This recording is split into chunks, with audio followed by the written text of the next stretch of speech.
Hey, folks, thanks for tuning in, and a big thank you to all of you who are new subscribers to my YouTube channel and all the old subscribers who have been with me for a whopping, I don't know, 3 months now.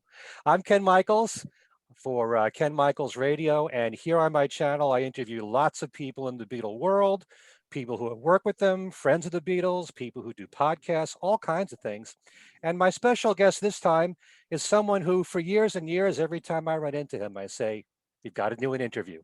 And we never get around to it. And now, because of Zoom, finally it's going to happen. Billy Amendola has had a long career in the music business as a drummer. He's done a lot of session work. He's been in a band called Mantus back in the late 70s. They recorded rock and disco, went back to rock, and they reformed a few years ago and made an anniversary album. And he's been friends with a lot of people in the industry, especially drummers. He has worked the last 25 years for Modern Drummer, worked his way through the ranks where he's become the editor at large. And, he is someone who knows so much about drumming, and he's been friendly with Ringo, enough so that he's been on stage with him, actually, at one of his All-Starr Band shows. So to talk about drumming in particular and a lot about Ringo, I thought it would be great to have him here on my channel. Welcome, Billy Amendola. Thank you so much, Ken. Thank you for having me. It's been a long time. I've been wanting to do this, and now it's finally happening. I know. So, I know. We see each other all the time at Beatle Fest and different Beatle functions, and it's.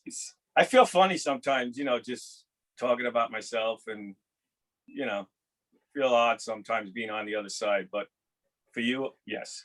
well, you've had a very impressive career, so we're going to talk a bit about your career.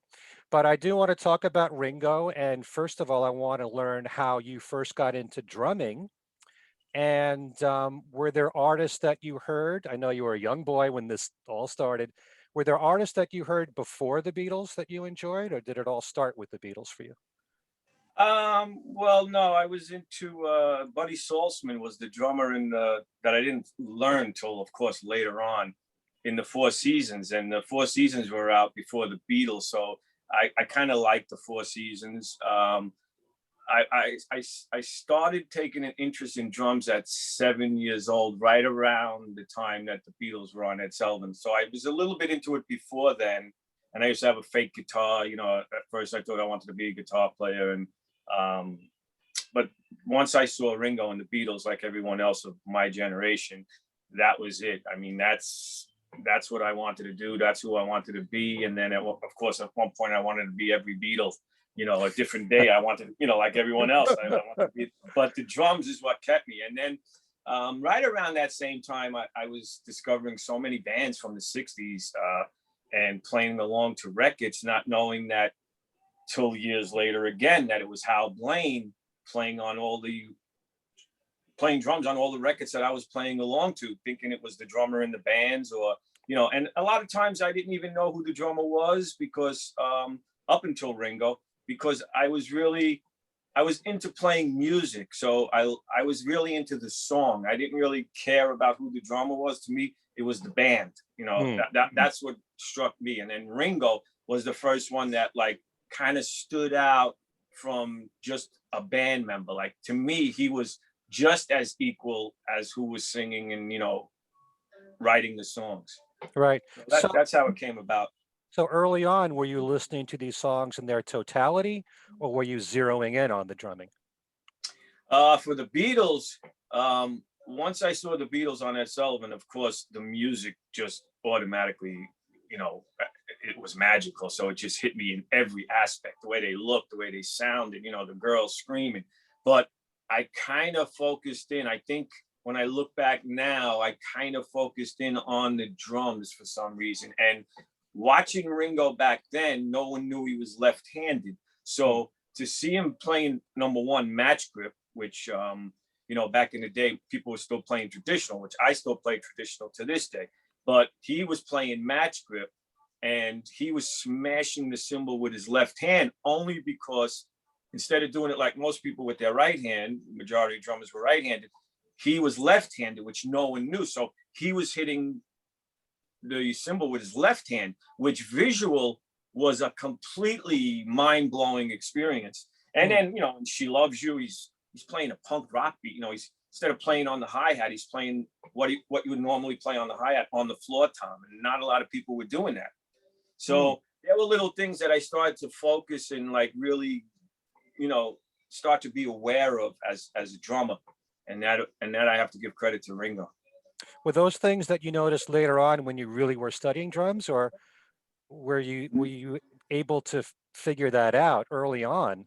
Just that's a good question. You know, when I think back, because I never really analyzed the whole thing, and then every once in a while, you know, from doing interviews or just thinking back to certain things, I was just doing it. You know, it would just happen organically. It wasn't something, you know, when I started to take lessons, then I realized, oh, you know, you're practicing your rudiments. You're supposed to be able to do everything that you can do with your left hand as a drummer. You know, to everybody else is going to sound like what, but you know, he led with his left hand. So you're supposed to be able to do everything with your left hand that you can do with your right. Same thing with your feet if you want to really become a good drummer. So when I did start taking lessons, I first went to a music teacher, which, you know, he had me on a little practice pad, and that's not what I wanted to do. And then later on, I took lessons not too far from where Carmine Appice used to live. The late Al Humphrey, he passed away many years ago. He wrote some drum books, but I started playing along to records. And then that's when I started getting into Carmine and Dino Danelli and that kind of stuff. Yeah. But with Ringo, I think I just subconsciously, you know, I started to imitate him. So I just automatically started to hit with my left hand, you know, because I wanted to be cool like Ringo, not realizing like, wow, I'm developing the left side of my body now, you know. So now at this day, I can play, you know, ambidextrous and, you know, play both righty and lefty, which helped me in my drumming career, obviously. Have you ever told Ringo this? Yes. And he said, don't blame me. And then first time I told him that, you know, he inspired me, the first time I told him that, you know, that he inspired me and everything, he asked me if I was good. And then I said, yeah, I did all right. Because at that point I had pretty much done okay. And he was like, well, then I did my job. Okay. I want to ask you a question that I like to ask every drummer about Ringo, which is how much of his innovation would you say is based on his intuitive feel to what he brings to the song, or how much of it comes from the fact that he's a left-handed drummer playing on a right-handed kit? Well, it's a combination. He always called them quirky fills because he has to do them different. So automatically as a drummer, stylistic wise, that made him different without him even realizing he was being different. It was just, you know, that's the way he did it. And, you know, he never really studied drums. You know, he had, Cozy Cole and Al Jackson and a couple of people that, you know, he kind of really admired, but he always was about the band and the song too. It wasn't about just the drums for him either. So he never really studied anybody. So he pretty much innovated a lot of things on his own, you know, just from what he heard. Nowadays, of course, everybody could see on YouTube what somebody's doing. Back then, you only had to imagine, you know, you couldn't tell if somebody was hitting a floor tom or a tom here or a tom there, you know. Now you can slow it down. You could watch a YouTube, get a lesson from anybody. So I think Ringo's innovation basically came just from him, just thinking differently. And then of course, you know, that he said it a million times, you know, John and Paul would be big fans of Motown, and they would come in with a Motown record and say, we want you to play like this. And, you know, he tried to tell them, but there's two drummers on there. And they'd be like, don't worry, you can do it. But he had the ears to pick up on that. He was able to do that. Ringo did things, whether consciously or subconsciously, that really opened doors to a lot of way of playing drums that, you know, no one heard before.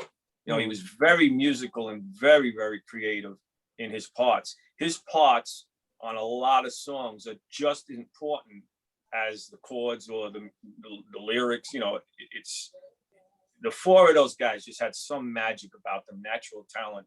You know, of course, Paul, being the most musical, maybe. But in a way, to me, that I won't say ruined the Beatles, but that made the Beatles, you know, a little bit more towards the classical and get a lot of musical respect. But the stuff that everybody loves is that raw rock and roll, just, you know, hit you in the gut, either a love song or a rock song. And that was just them playing, you know, just playing from their hearts. But You know, Ringo was innovative, so innovative. It's incredible. do you detect a lot of innovation early on? I know you mentioned She Loves You, but sometimes when people point out what they feel is the most interesting playing from Ringo comes from songs like Rain, which Ringo has pointed out numerous times, or A Mhm. Day in the Life, or even She Said, which blows me away when I hear a song like that. And Yeah, nowadays, you can hear isolated tracks and be even more blown away by right. what Ringo was doing. But did you detect, you know, a lot of innovation in the early Beatles recordings as well? In the early recordings, there were certain songs like I Feel Fine, which is just a beat to what I say. So they had played that song so many times, but Hmm. you never really thought of it that way until somebody, you know, pointed that out. Anna, you know, was the same as a couple of songs from the 50s, kind of. And then that became In My Life, you know, the boom, da, boom, boom, you know. Right. So, you know, I don't, I think Ringo just kind of like, you know, from playing, when you play in a band, like when they were in Hamburg and they were playing, you know, 6 hours a night, as we all did when we were in bands growing up, you know, you're playing all the stuff that's popular. So subconsciously in your head, you know, even when I had my band, when we started doing the disco music, you know, we were already playing, we were a rock band, but really didn't know anything about disco, you know. We kind of lucked into that whole thing. But because we were playing top 40 music at the time, when we were doing the circuits of the Hilton hotels and everything, you know, all those songs were disco songs that were in the top 10. So Hmm. we were playing those songs. But when we went to go write songs like that were disco songs, we didn't say, hey, let's do a song that sounds like this. Let's do a song that sounds like that. It kind of just like organically just comes out that way because you're used to, that's what you're playing. And you want to, you know, you kind of want to play what you know is popular already, and that's the sound, the so-called sound. Hmm. So Devil in a Heart, you know, there's a lot of early songs that a lot of people didn't appreciate, myself included, at the time. I just liked the song, but I didn't appreciate the innovation that Ringo was giving to those songs. You know, there's a couple of songs that he, you know, he'll do fast rolls, and then there'll be 10 songs later, he'll never do a roll in 10 songs after that, you know. So, you know, I always, you know, I had a funny conversation with one time, you know, and tell me why.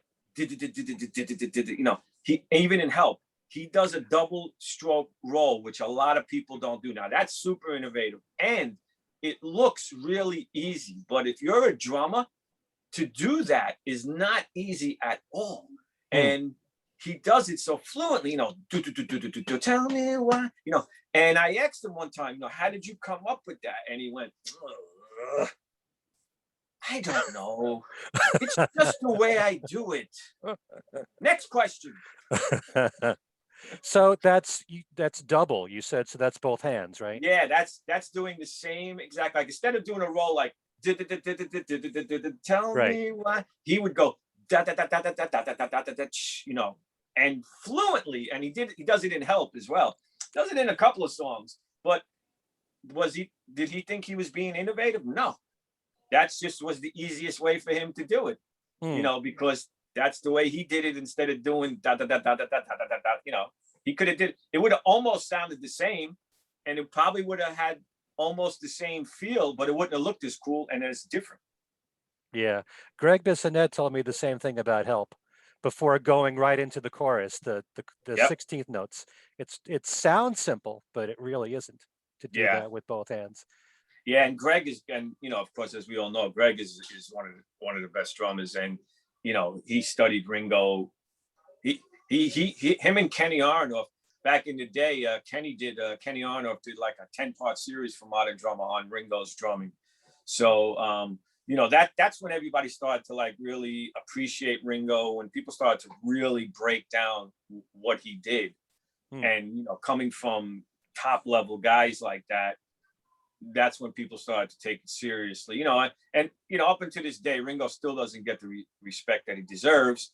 That's only because people are a little bit ignorant to playing for the song. Sometimes they think playing so many notes and playing fast and doing all that, all of that type of drumming is the way to do it. But that stuff is good to know, and it's great to practice. But let's face it, if you want to make a living and you want to make a lasting impression, it's all about the song. It's not about the drumming. People bop their head and dance to the drums, and they feel the song from the drums. They don't go around singing drum parts, But there's a bunch of Beatles songs that you could, Liberty does that in his clinics. Liberty DeVito, he'll just play a drum beat Beatles song, and everybody will know right away what Beatles song that is. You can't do that with too many songs. That's true. Yeah, my son is a drummer, and when he practices in the basement, I could tell what song it is just from the drum part. Wow. How old is he? He's about to be, oh no, he just turned, I should know this, 43. Oh, okay. So yeah, and Ringo's his favorite, But can you talk about, sometimes it's often brought up that. Well, let me say one thing. Yeah. Thank you, Dad, for letting him play the drums, because all the parents out there playing drums, if you don't have your parents' support, it's very, very hard, because when you're learning to play drums, it's very noisy. So thank you, all the parents out there, and you, Ken. My wife and I are very encouraging, and even if we weren't, we couldn't stop him if we tried. So. Well, that's how you know that somebody has passion to do it. Yeah. The idea of leaving space in a song, which I hear is brought up quite often with Ringo, is something that's very important. Can you explain what that's all about? Because sometimes when you don't play anything at all, then that actually can enhance the song in some way. Yeah, well, there's a studio musician joke. The less notes you play, the more money you'll make. Because what happens is, and Steve Gadd is a perfect example of this, and Jim Keltner. It's not all about playing. When you play drums, your mindset is, if you're a drummer, and I get in trouble sometimes the way I express my opinion about certain things, and I love all drummers. I even did a chops thing at one time, studied Billy Cobham, Dave Weckl, and all those guys. But then I kind of put it aside, because to me, it's all about the music and the song. So, playing to the song is the most important thing. So when they say about leaving out notes and space, that's how you come up with a feel, because every drummer, they go by the heartbeat. So everybody has a different feel. And I really believe that you can't be taught feel. Feel is just a natural thing. Ringo has one of the best feels in the world. And then, of course, who I mentioned, Jim Keltner, there's a lot of guys, and Steve Gadd also.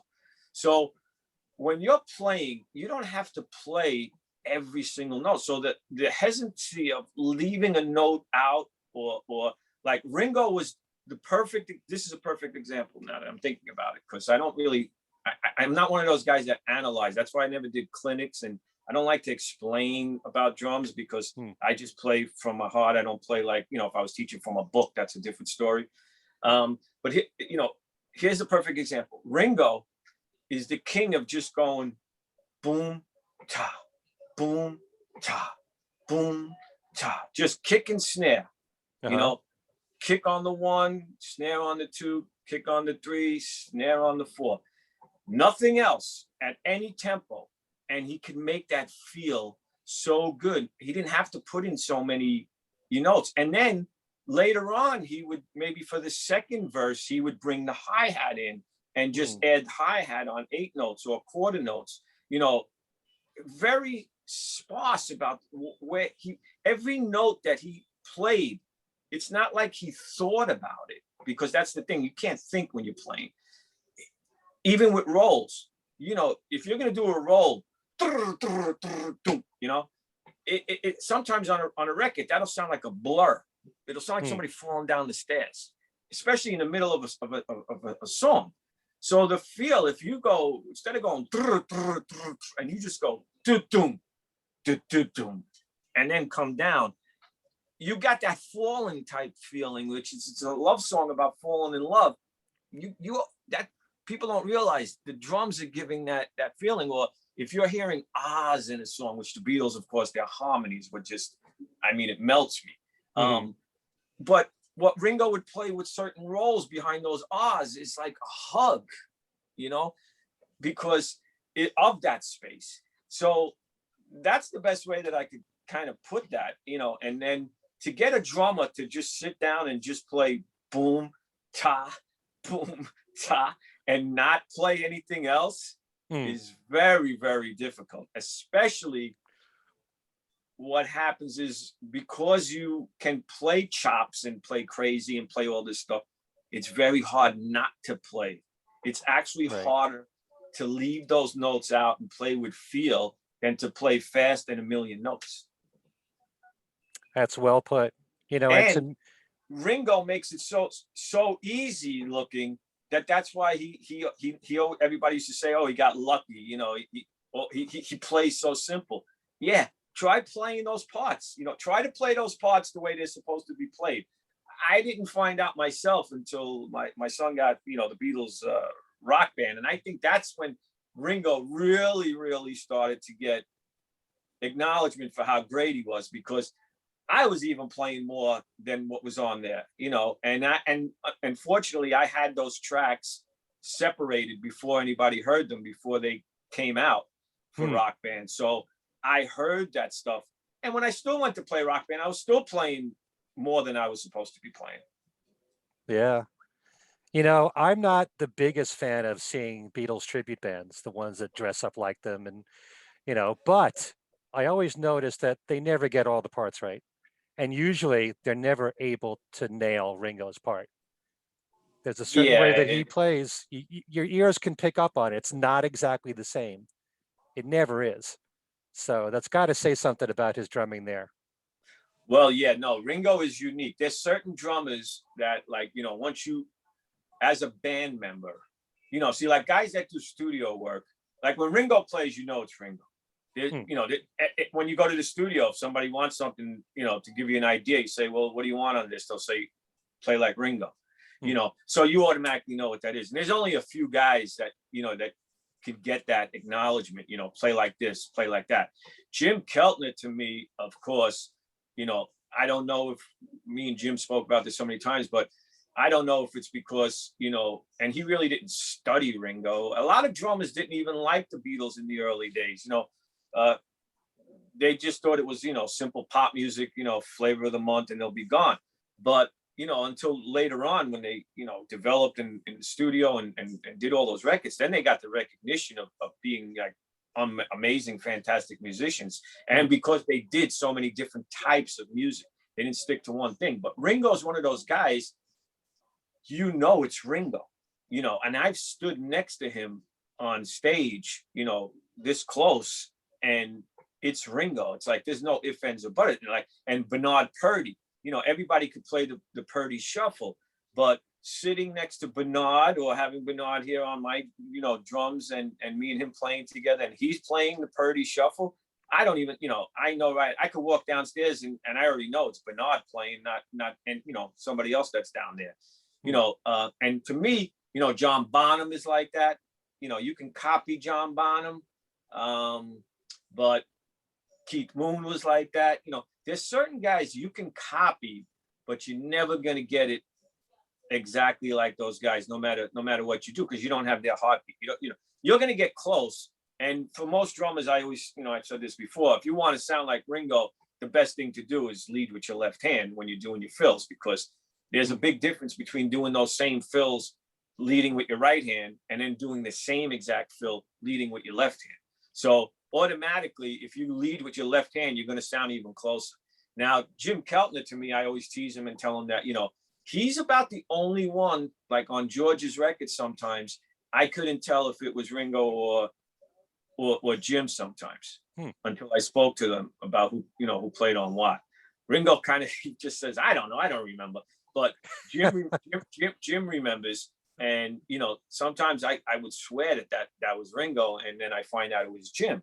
So I don't know if it's because they're so close friends, they're best friends, and because since Bangladesh, when Jim met Ringo for the first time, and they played together ever since then, and everybody thought that Jim was like the biggest double drummer. He loved double drumming because he came from Joe Cocker, Mad Dogs and Englishmen, who him and Jim Gordon double drumming.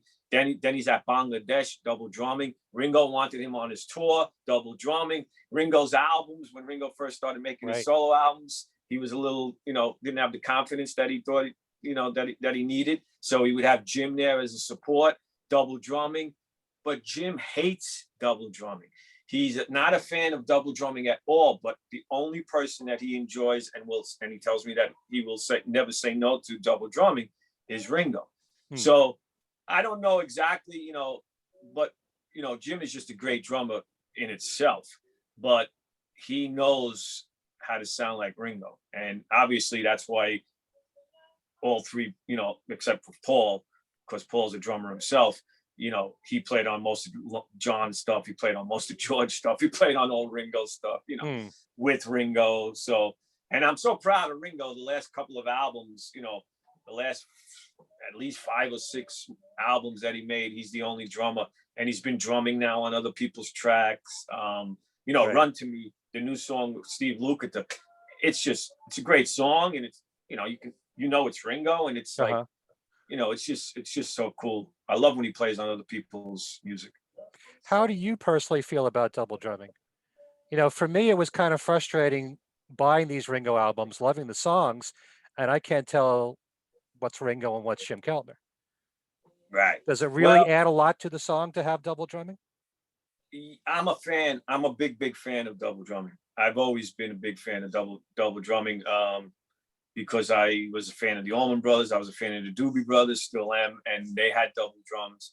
And growing up, always playing with a percussion player, and then later on programming drum machines and then playing on top of the machine. To me, it was like, see, I didn't get scared of drum machines when they came out because I thought it was a great thing. It was a tool, and I was going to be able to, and that's what got me into songwriting. If it wasn't for drum machines, I may not have become a songwriter, So as a drummer, being a songwriter, everybody's like, oh, you're not a songwriter, you're a drummer. I'm like, well, yeah, well, I've written enough songs that, I've proven that I can write songs. So if it wasn't for the drum machine, I don't think I probably would have developed into a songwriter because, I got the drum machine programmed, the beat, and I was with the guys, around the circle writing the song. But I always liked playing either with percussion player or playing with the loops and sequences and drum machines. I mean, I love that. So I kind of feel naked when I'm by myself, when I don't have another drummer. So I'm a huge fan of double drumming, but there's an art to double drumming. Both drummers have to be familiar and know the art of double drumming. If you don't know the art of double drumming, and this is why a lot of times, like at jam sessions, May's birthday parties, which you've been attended, and some other places, people get up and jam, and there's 2 drum kits set up. I will not go up unless I know, I played with the person, or I know the person knows how to play with double drums. Otherwise, it becomes a train wreck. There has to be right off the bat, no competition. You can't be like it's a drum battle. All of a sudden it's all about the drums and it's a drum battle. Oh, I'm gonna show everybody what I can do, because then it just becomes a train wreck. You have to know how to play with another drummer. Once you know how to play with another drummer, then double drumming is one of the greatest things. Now, it's just one of my joys in seeing Ringo and the All-Stars is watching Ringo with Greg Bissonette or any of the other drummers, especially Sheila E., because she's in a world all to herself. Yeah, I think. Sheila. But explain that whole art, because is there sometimes I'm looking at Ringo and he's keeping the steady beat. Everything is built around him, and someone like Greg will elaborate around that. Is that how it normally works, or is that a very simple explanation? Yeah, no, that's pretty much what it is. One drummer has to just be the pulse. In other words, he's the click track, Uh-huh.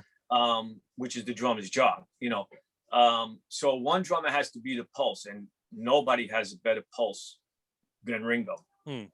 And, you know, as Ringo has said to me many times, I am the effing click, you know, because he doesn't need to play with a click track. And all those early Beatles songs that we were speaking of earlier, there were no click tracks or anything. And I'm not a fan of, you know, when I go into a studio to do a track, I usually have it in 3 takes and it's done. You know, that was because, you know, as a studio musician, you're supposed to be getting it as quick as possible and saving the producer and the studio money. But Ringo is like, you know, the whole the double drumming thing is one person has to keep that pulse, and then you can't, if you want it to just be powerful, the two of you can play the same exact thing. You know, there's nothing more powerful than, but you both have to be locked together. Right. And so you, right off the bat, you got to have 2 drummers that don't need to play with a click track. They just automatically know how to keep great time and they can lock together. Then those drums become like just a powerful force.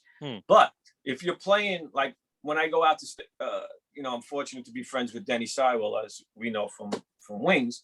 You know, when I go out to California, I've been friends with Denny and Monique, and we go out there and we spend a week with them at their house. And Denny has a really nice setup and double drums, and that's how we wake the neighbors up every day. And me and him can play double drums together, and you can't even tell sometimes if it's, you know, one drummer or 2 drummers if you're not watching it, because he's somebody that knows how to play. So if I'm playing something like this, you know, he might be playing quarter notes on the hi-hat, where I'll be playing 8s, you know, or I'll be playing on the up when he's playing on the down, or vice versa. Or he'll do a fill, but I won't do a fill at that time because I kind of know he's going to go for that fill now. And then, you know, if I feel it, then I'll go for that fill. And then if he comes down on the cymbal on the 1, I might come down on the cymbal on the you know, so it's like he's going, and then I'm after it, you know. So there's an art, you know, like I said, there's an art to playing double drums, and I love it. You know, I always did. To this day, you know, my buddy Frankie DiCrescenzo, he's a great percussion player, you know, from Mantus, and I've always had the chance. Bashiri Johnson, any record that I've played on, Bashiri Johnson was one of the greatest percussion players in the world. Played percussion, you know. So, and then I've had, you know, tracks that, you know, I programmed the drums, and like I said, played on top of the drums. So, you know, that's my click. You know, back in the day when I was growing up, when I was, you know, first starting to make records, when we made our first record, it was a disco record without a click track. Now it's absurd because you can't make dance music without a drum machine. Yeah. But back then it was live drums before drum machines. Even our hand claps were, you know, live. And then later, of course, all you got to do is press the button for hand claps. But, you know, I didn't, till our second album, my engineer, Butch Jones, who's still my engineer to this day, he set up a light, you know, as a metronome. And then that record became, a lot of people on our second album thought that it was a drum machine. They, you know, the reviews would say, is Amendola a drum machine or is he playing drums? Which the guy was trying to, it was really an insult, but to me, it was the greatest compliment because that was the whole key. But that didn't catch on right away. Oh, it's a machine, you know. No, it's a real person. You know, to this day, I can make them, you know, I could play something and then you won't be able to tell if I'm playing or if I programmed it. So you know, I always loved, you know, playing. So my click track back in the day, which everybody's click track, was just this annoying noise. You know, of course, really back in the day, you know, you watched the little, you know, the thing you wound up and it went back and forth, which was cool. Actually, I wish I had one of those. But anyway, all you heard in your head, in your headphones, was this click noise. I know. And it used to drive me crazy. And then other musicians, drummers had to know how to play with the click. Other musicians, they would either want the click or not want the click, but they really basically had to follow the drummer because it's not easy to follow a click. So even if you have the click, your bass player or your guitar player don't know how to play with the click, they're throwing you off. It becomes a nightmare. And you don't have time in the studio for that. So when drum machines came out, you know, just to hear a cowbell, even though the cowbell wasn't going to be in the song, but just to hear a cowbell give me the pulse automatically was my click. Or a shaker going, Right. you know, and then a lot of times, you know, Jim Keltner was great at that before drum machines. You know, he always had like a maraca in his hand with a stick. So he would just shake the maraca and then, you know, hit the boom, ta, and the shaker would be going. And then for the next verse, you know, or second part of the verse, go over to the hi-hat with the shaker. So now you didn't have to overdub the shaker. You already had the shaker on there. Once drum machine came out, you know, you press the button, make it loop. It's playing in perfect time. The shake is going and a tambourine on 2 and 4. That's what became my click track, and a lot of people's click track at that point, because, you know, I would go, you know, at one point I was programming drums, and even if I wasn't playing the drums or I was programming the drums and the drummer was playing on it, they'd want the click, and I go, why don't you just use the shaker and the snare, you know, tambourine on the 2 and 4? And they would be like, oh yeah, that's, and then it's, you know, it feels so much better automatically. And then most of the times you can leave that tambourine and that shaker on the track.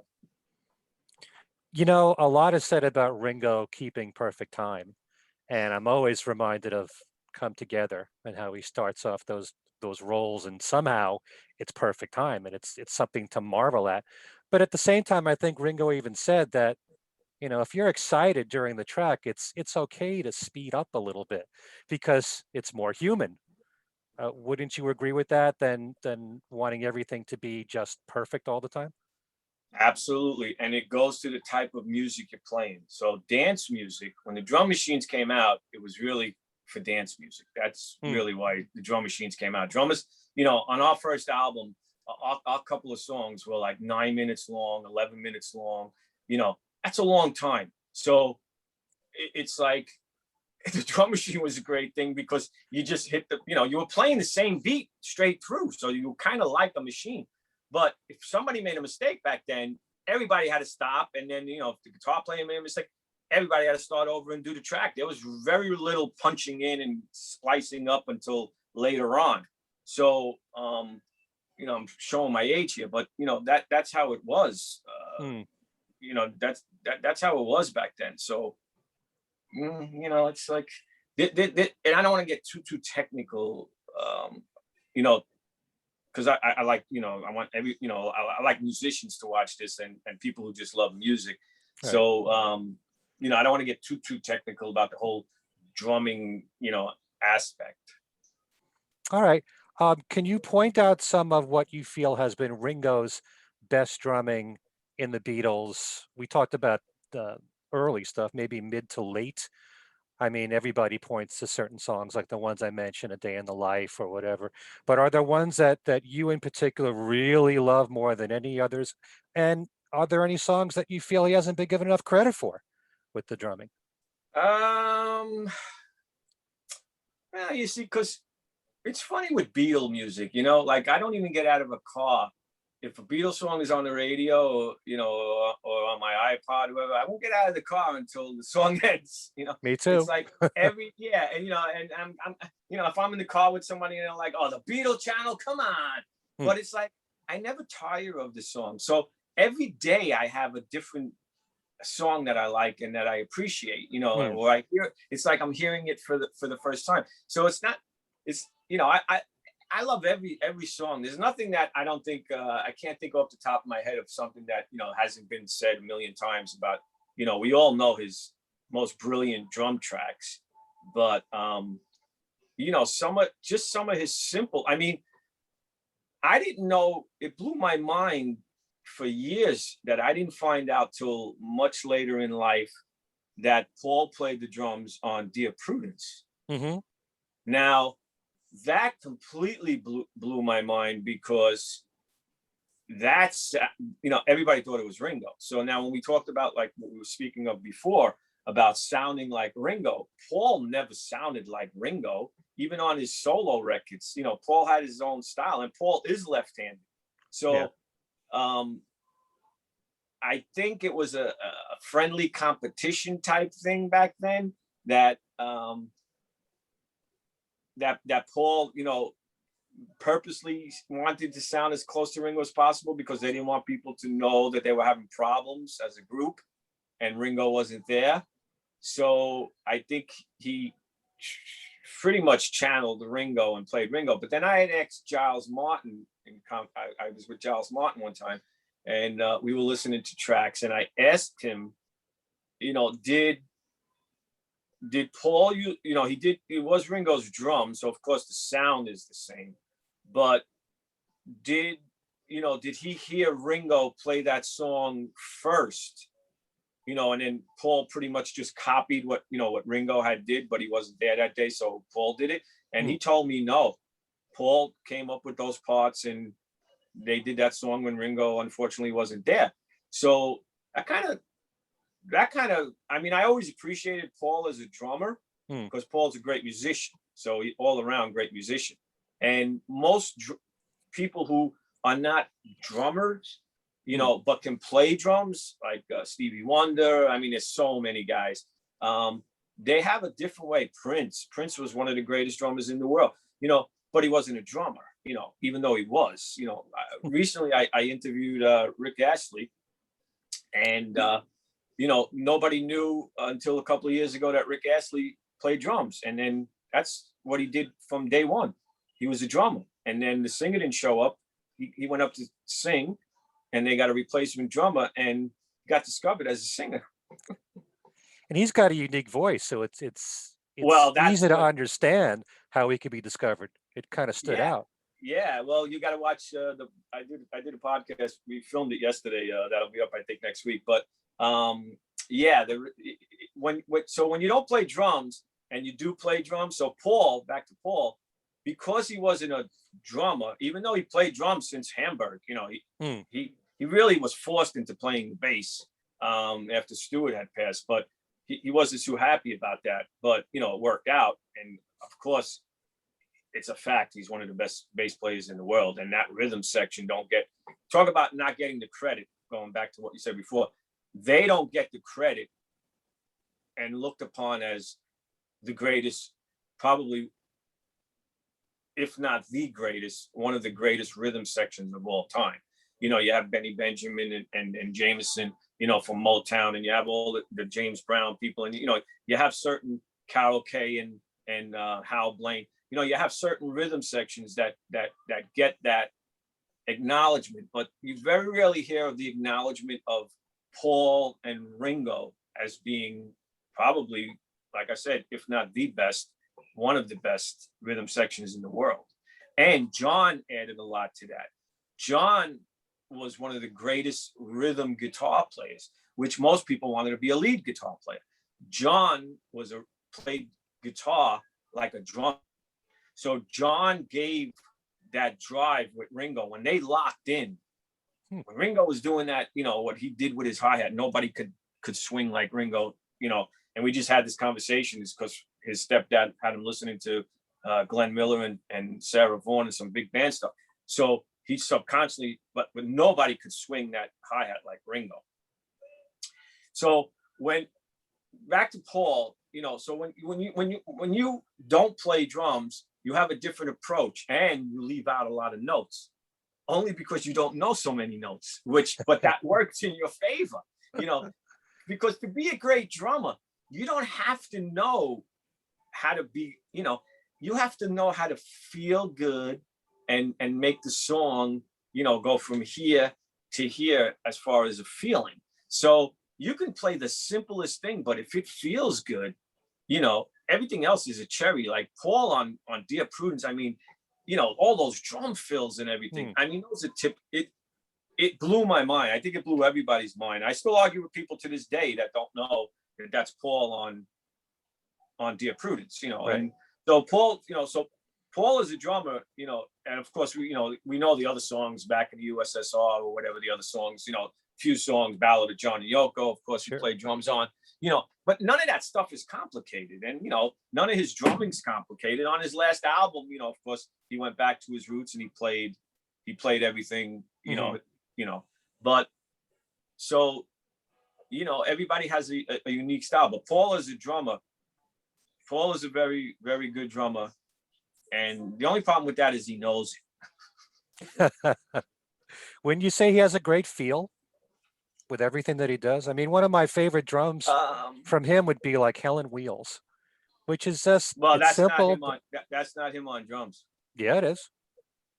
The Helen whole Wheels? album is Paul, Linda, and Denny Lane. Helen Wheels was a single, right? That it was only a single. It was a single first, but they put it on the album.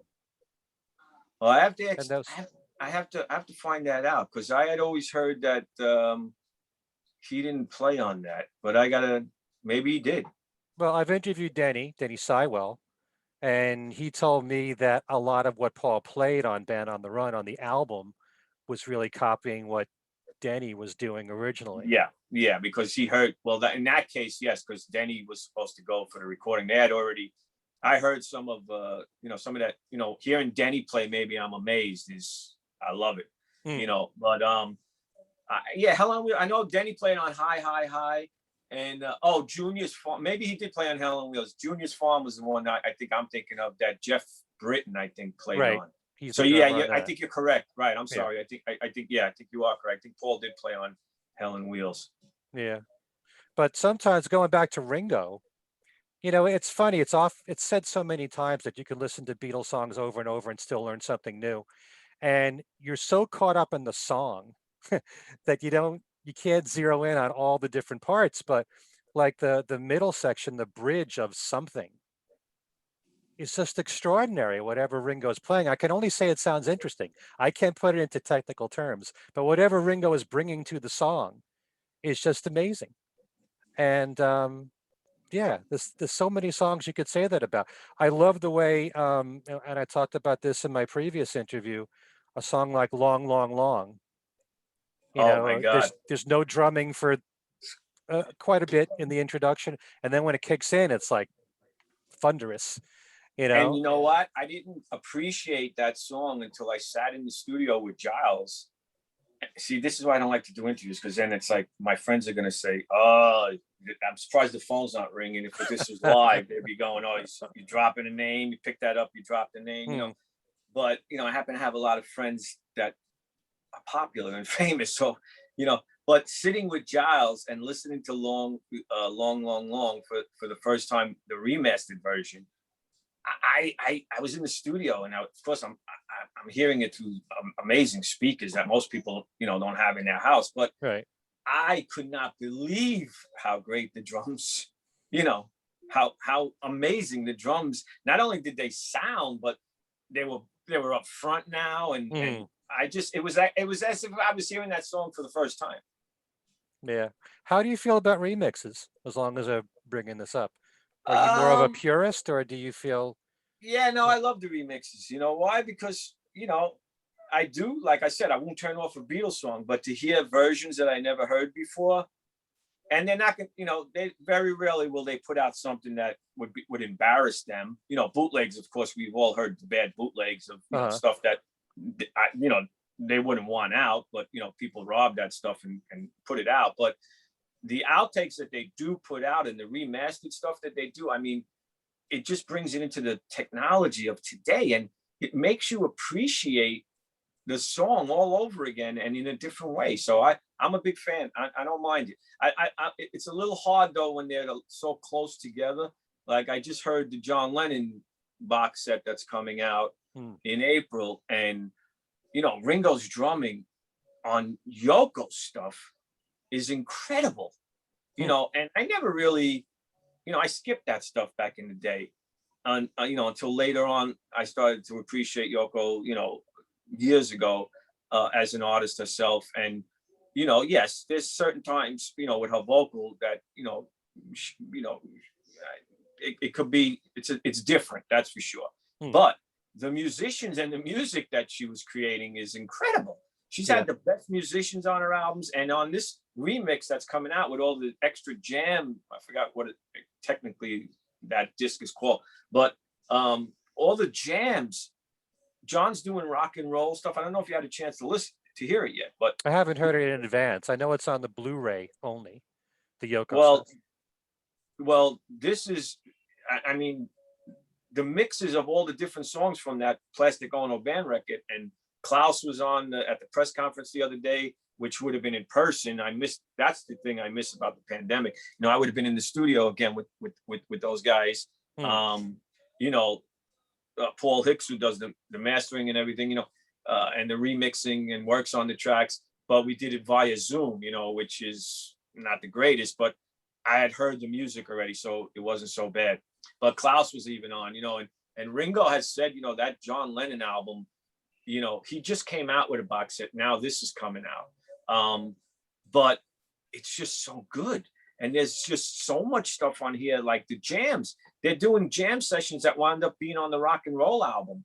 And these are so much better because they're just having fun. They're not even thinking about, they're not, you know, they knew that it wasn't going to be for a record. So they're just having fun.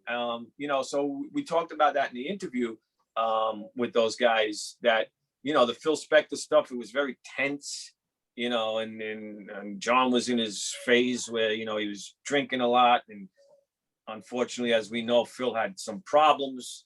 So, you know, it wasn't, but these are just like Ringo's drumming is just, and I don't think, I think I wanted to say this before, but him being, say, when we were talking about him having the perfect time, when I was talking about, like, I like to do 3 tracks, and then I think I got off it, but Ringo, the Beatles on, I mean, there's 70 versions of certain songs. I can't believe that. And my engineer was up here the other day, and he brought up a really good point.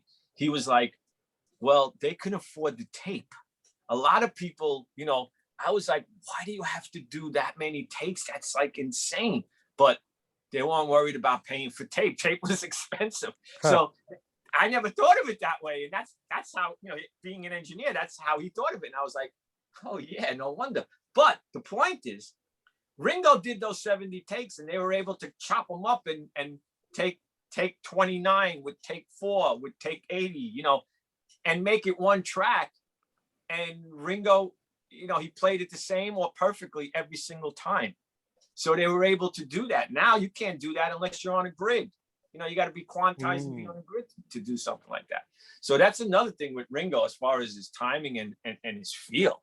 I mean, you know, he was just always perfect. And now, you know, he'll tell you he doesn't like the whole, in the last podcast that we did last week, you know, they were excited when they got 8-track, you know, they recorded on 8-track, which I think Abbey Road was recorded on an 8-track. And to them, it was like, he even goes, wow, you know, now there's 70 tracks and I don't like it. That's what he says, because, you know, he's one of those guys, he came from that school, and because he can do it so fluently, you know, he can sit down and play a track and now it's done, you know, 1 or 2 takes, it's done, you know, and he doesn't need a click. And before, what you said is absolutely true. When you, none of those early records in the 60s had a click track. Hal Blaine didn't play with a click track. You know, Gary Chester or Earl Palmer, all those guys, you know, they played, and if it sped up a dot, it only sped up to the point of, like you said, excitement to push that next part. Or if it slowed down, it kind of pulled back, because that's the feel. That's, you know, that's the hardest thing to do. So even, you know, not a lot of people can do that. So even when I started to play with drum machines, you know, I don't necessarily, if it was a dance record, it had to be on the beat. There was no, like, otherwise it flammed, you know, which is like blow up, you know, it had to be boom, you know, and it had to be solid. So there couldn't be, if you were playing what was on the machine, you had to play what was on the machine, and it had to be on the grid. Even now, dance music on the grid. So they make some rock albums like that with Pro Tools, and you can tell the difference. And it loses, you know, people say it's the brittleness and of a digital thing, sound. But to me, it's not only, yes, vinyl was warmer, but it's also because we call it slick. You know, it's a little bit slick. So it's too perfect. You know, a rock and roll song is not perfect. You know, you listen to real rock and roll, Zeppelin, any of those, it's not perfect. So when you try to make, you know, you cut up everything in Pro Tools and you're making a rock record, you have to really work to make that feel like it's being played without a click and being played live, Yeah. because otherwise we call it stiff and sterile. So it's not so much the sound of the digital, it's the way it's recorded. So you got to be able to play with that. So when I started playing with drum machines, because I was used to playing with a, you know, a click track and on time, I was able to lay back, even though the click was going, I was able to lay back or push ahead, play, you know, we call it playing behind the beat or in front of the beat. So, you know, that's an art in itself as well. And that's how you get around the click, making it not sound like it's just like this. Certain types of music, it has to sound like this. And if you're not a good drummer in the studio, that's why, you know, people will replace drum parts. You know, you got to sign a confidentiality thing that, you know, you're replacing somebody's drums because they're in the band. They get, you know, so most people think that that's who's on the record, but it's not them on the record. And sometimes that never gets known or until, you know, later on, because live, you can get away with that. In the studio, you can't get away with that. And the studio is like a microscope, you know, a magnifying glass. It's like, you can't get away. Even if you breathe too hard, it's picking up on the mics. It's like, you can't get away. There's an art to making a record, and then of course playing live. Now, if you're a band, it's easier because you're used to playing live. So if you go into the studio and you're all cutting the tracks together, that's all great. But sometimes you can't do that. Bands can't do that. Or musicians can't do that. You know, they need that click. They need that, you know, and they want it perfect. And now, unfortunately, you know, I argue with a lot of younger engineers. To me, it's more watching the music than listening to the music. You know, I can't even, you know, I still have my engineer from back in the day. I don't want to be trying to figure out how to get this box to work and where's the wire that goes to that. I already forgetting the part now that you know, it's ruining my creativity. I'm already forgetting what I wanted to do because I'm an engineer. I don't want to be an engineer. If I wanted to be an engineer, I would, that's what I would learn to do. So, you know, you have to use all these different things as tools and learn how to, you know, how to work. It's all fascinating. I could apply everything you just said to my work in radio. Exactly. It goes with anything, you know. Yeah. I mean, you gotta practice your craft and tone into your craft. You know, a lot of the younger guys, they'll watch the music, you know, and that's fine if that's the way you're used to doing it. See, but they weren't around to know what it was like, so they have nothing to compare it to. Then once they go back and try to do it in a way, there's no more studios left like the way it used to be. So you have to do it on a computer, you know. And then you got Billie Eilish and her brother, you know, album of the year. They made it in their room with a little recorder and a drum machine and a piano, you know, a keyboard, and you know, it's album of the year. So it's a completely different ball game. But I'm from old school, and Me too. yeah, no, a lot of people, you know, and I like to just play the music.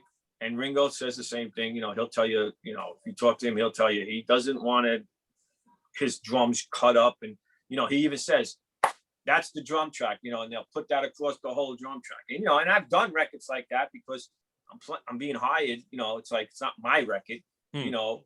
So, you know, if that's what they want, you know, I've had this, you know, because I interview so many drummers, I've had this conversation with so many drummers. You know, Kenny's Aronoff, one of the best drummers in the world. And, you know, when all this technology came in and you know, he'd go in and he'd play, he wouldn't even be into the song, and they'd go, okay, we got it. And he's basically just warming up. And they'd be like, no, that'll work perfect for the verse. And then it would just, then he's like, well, then why did you hire me? You should have just got a machine, you know, because they're just taking his parts and then just copy and pasting it, you know, copy and paste.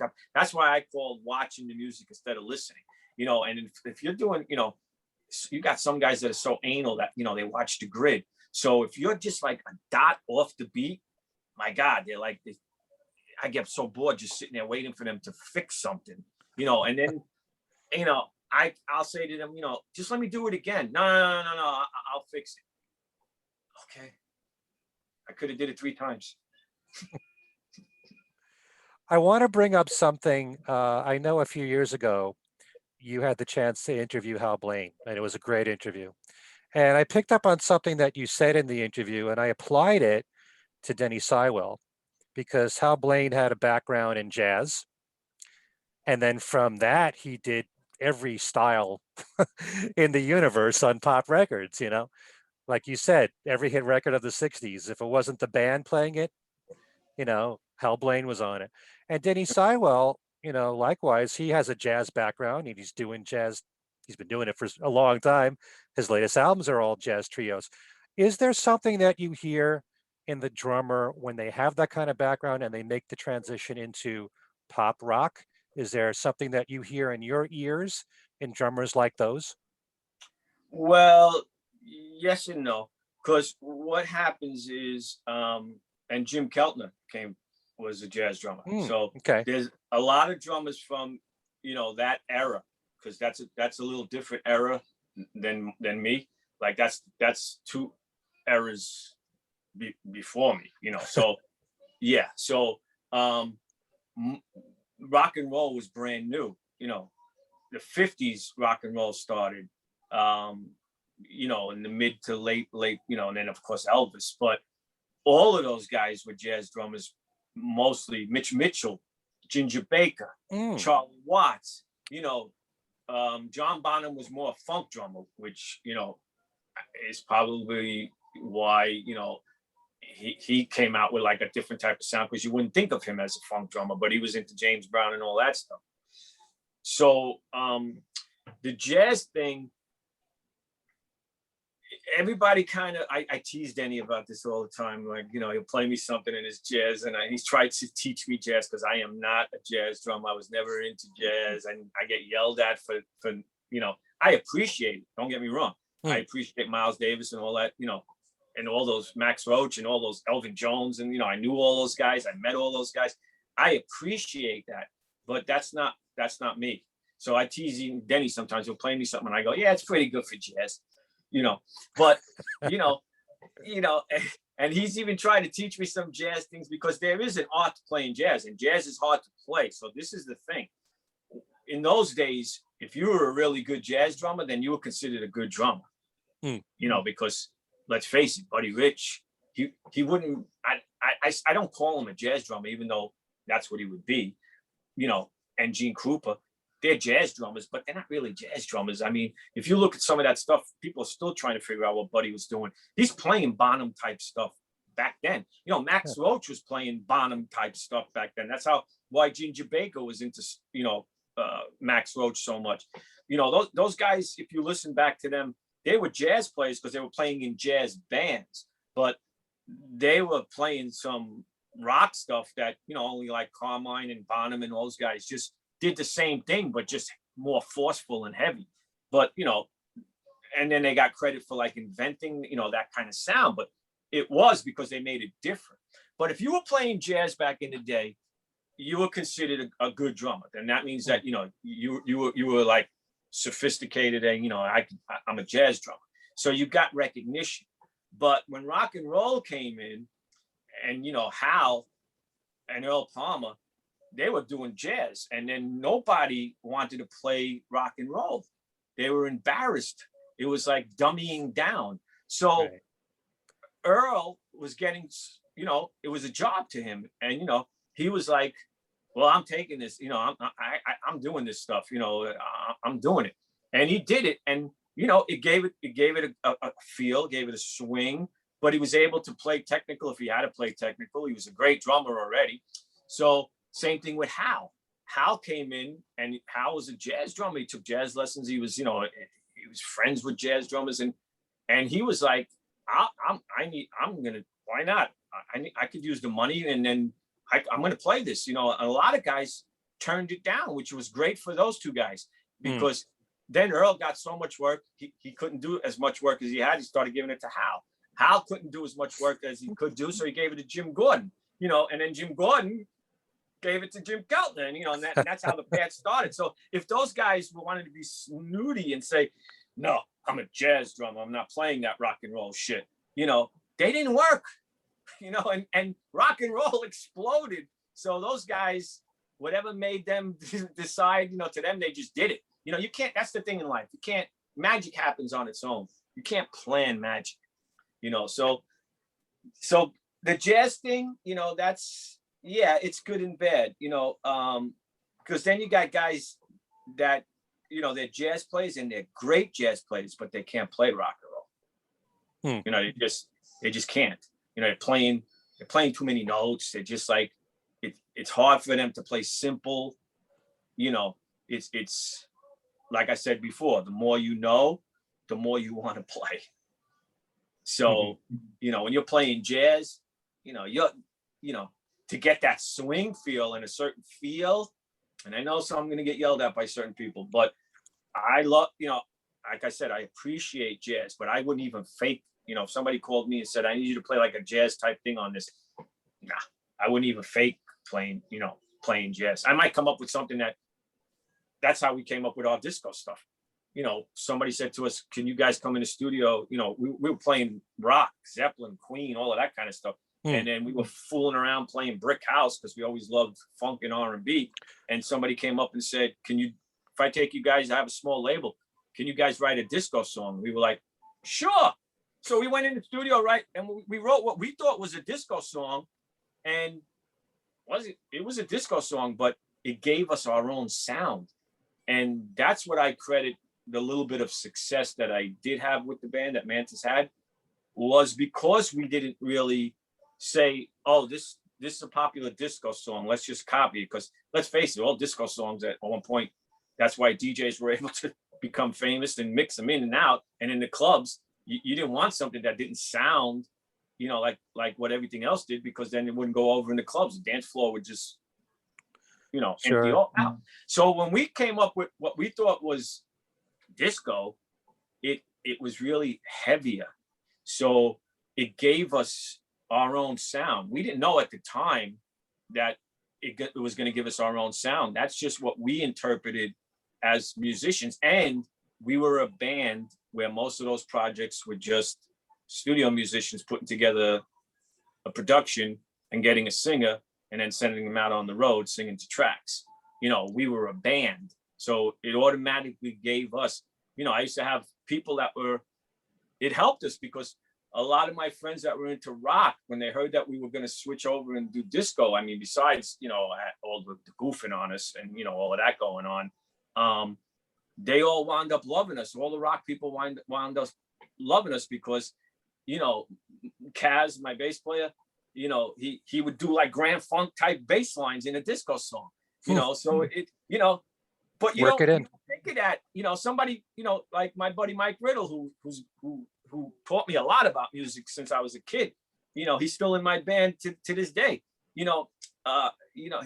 was very into rocking, and we were into the whole dance thing.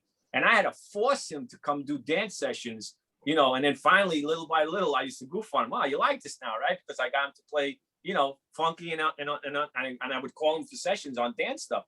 But, he was the one who first said that to me. He was like, man, I don't like disco, but man, I like those Grand Funk bass lines that Kaz is doing. And we'd be like, oh yeah. Yeah. So during that whole disco era, you were very much into that genre, you personally? Well, no, I wouldn't say we were into it. I would say that we just went through the motions for a couple of years, and because we had a little bit of success, and we had #1 record in Canada, we had #1 record in Italy and South America, and it took over all, 3 top 10 dance records all over the world. That, why would we complain? We were on the radio. It's like all of a sudden we're a disco band, but we didn't look like a disco band. We would blow people's minds, kind of like Rick Astley.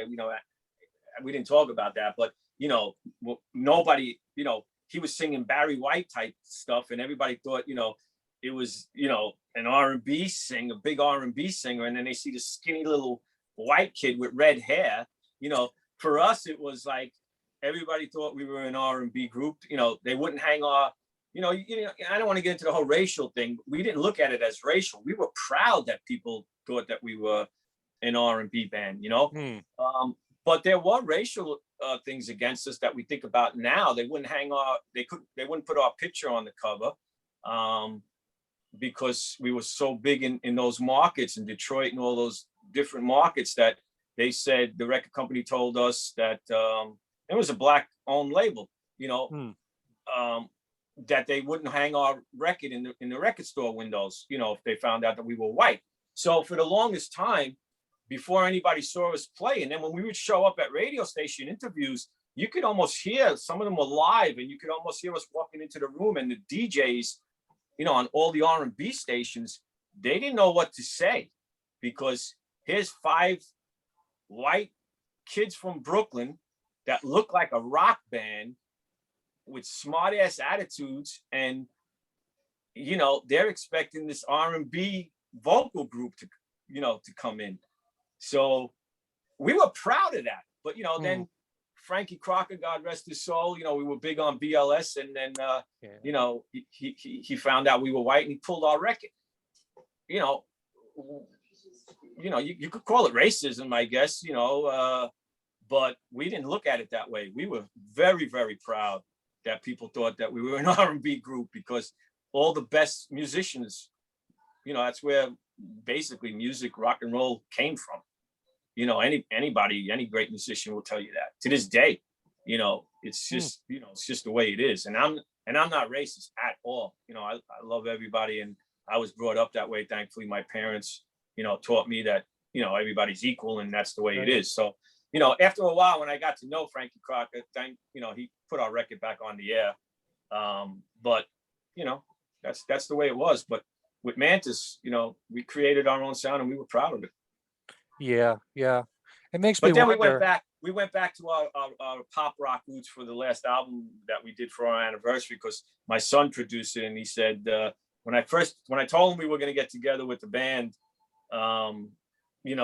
his first thing was like, yeah, Dad's getting the band back together. Okay, great. But then he saw we were serious, and we wrote 12 songs in one day. He took an interest, and he said, I wanted him to produce the album because he's so talented, and he's great at what he does.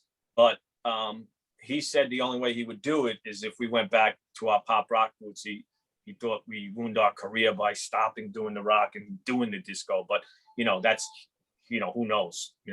My life would have been totally different. Who knows what would have happened? That's the way, obviously, my life was meant to be, to do that, and we did have a little success, and that took me into doing studio work and put me into, meeting so many people and playing so many people, and having songs on the radio. So, I don't regret that we left rock and roll to, do disco.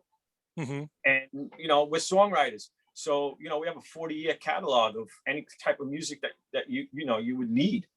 So if somebody came to us and they needed a rock song, we have a rock song, we have a rock song. We had rock songs that we wanted to put on our second album, and the record company wouldn't let us because there was, in those days, the record slots. We were Mantus, so we were near McCartney and Madonna. So everybody was in a section. They kept telling us, well, if you put 2 rock songs on this dance album, then they're not going to know where to put you in the record store, and we would be like, who cares? And that was the rules back then. Now, you can do anything you want. You can have an album, you could have a country song, you could have a rock song, you could have, a jazz song, you could do, anything you want. But back then we were fighting it, and, they kept telling us we're out of our mind. We had a song that, we were rapping and cursing, and, rap we had somebody come down and tell us all about rap, and we all looked at each other like, one of the background singers, his son was like, hanging out. He was a kid, and he was in the schoolyard, and he came down to the session one day, and he was trying to tell us, basically, he explained to us what rap was. And he said that this is what everybody's doing in the schoolyard. And we kind of all like, 5 white guys from Brooklyn. It's like, that wasn't singing. We were like, yeah, nah. So, but Frankie, picked up on that, and he did rap a little bit in, Boogie to the Bop. It's not really a rap, but kind of his own interpretation of a rap. In Dance and Freestyle, it ain't that hard to dance. It's a lot easy, at the beginning of that's what we thought was a rap, and this is way before rapping came out. So if we would have jumped on that bandwagon and listened to this kid, we might have been the godfathers of rap music, but we were like, nah, you know. Who would have known back then that rap would be, Yeah, big for 40 years, and we're gonna listen to it, this little kid, it was like, we should have maybe, but things would have been different, things in my life, I'm very spiritual, not religious. I wouldn't say I'm religious. I was brought up, Catholic school, grammar school, and then, then high school, public high school. But, I'm very spiritual, and I do believe that, I have a guided force, and life is good or bad. Everything happens for a reason. That's the way I look at things. And one thing leads to another, and, you don't look at it now, but like this interview, we don't know, this interview could lead to something else, you don't know, it's like, you don't, that's why it's, in the music business, there's a saying, you don't say no to a gig, because you don't know, you may not like that gig. We didn't like disco music. We didn't want to be a disco band. We wanted to be a big rock band. But if we didn't do that, we might have had no career, Yeah. So that's just the way, life is, I'm undaunted, man. I found finally, after all these years, I'm still not 100% there, but I'd say 75% now after all these years. I just wanted to add to what you said. I found it fascinating about how Frankie Crocker pulled your music because you were white. And I'm wondering, because growing up, there were bands like the Rascals. I always thought they were black, as a little kid. And I'm wondering if bands like that suffered the same kind of thing. But they did, but that was pop, so it was a little bit different. Pop music. See, our last song came out at the most worst time.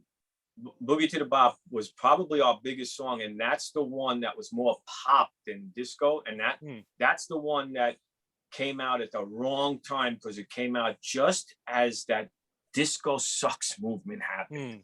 So here we are now coming into and new wave is right creeping up, like LIR is there, and new wave, which was nobody knew what it was creeping up right behind. So people, they blew up all those disco records, and which was great because people had to go. Same thing when they banned the Beatles and they burned all the records. People had to go out and buy that stuff again anyway. So that that helped a little bit, but it I don't know. I don't want to get into the racial thing about it, because I hesitate even to talk about that. And only recently I've been talking about that because some people say I have a platform, so when a lot of stuff was going on, I should be saying certain things.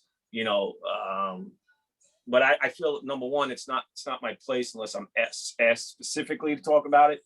But the thing was, I'm not prejudiced. I was never prejudiced, and I don't, I could tell you other stories off air that would prove, my point. But the Rascals and all of those bands, I mean, that's called Blue-Eyed Soul. I mean, Rick Astley, same thing, but it didn't, at that point, people were already past, as years go on, that kind of stuff gets better and better, thankfully. It should already be completely done with.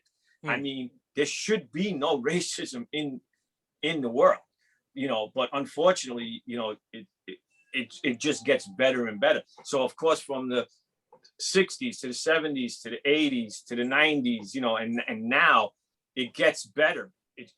We still have a lot of work to do to make it even better than it is, but it gets better and better. So the Rascals and all the Blue-Eyed Soul stuff and everything, it broke barriers, but that was more pop stuff. And they didn't really, they couldn't, the Rick Astley song sold 25 million copies like in the first week. So it's like, are they going to pull that off the radio? But MTV, everybody know, if you know the story of MTV,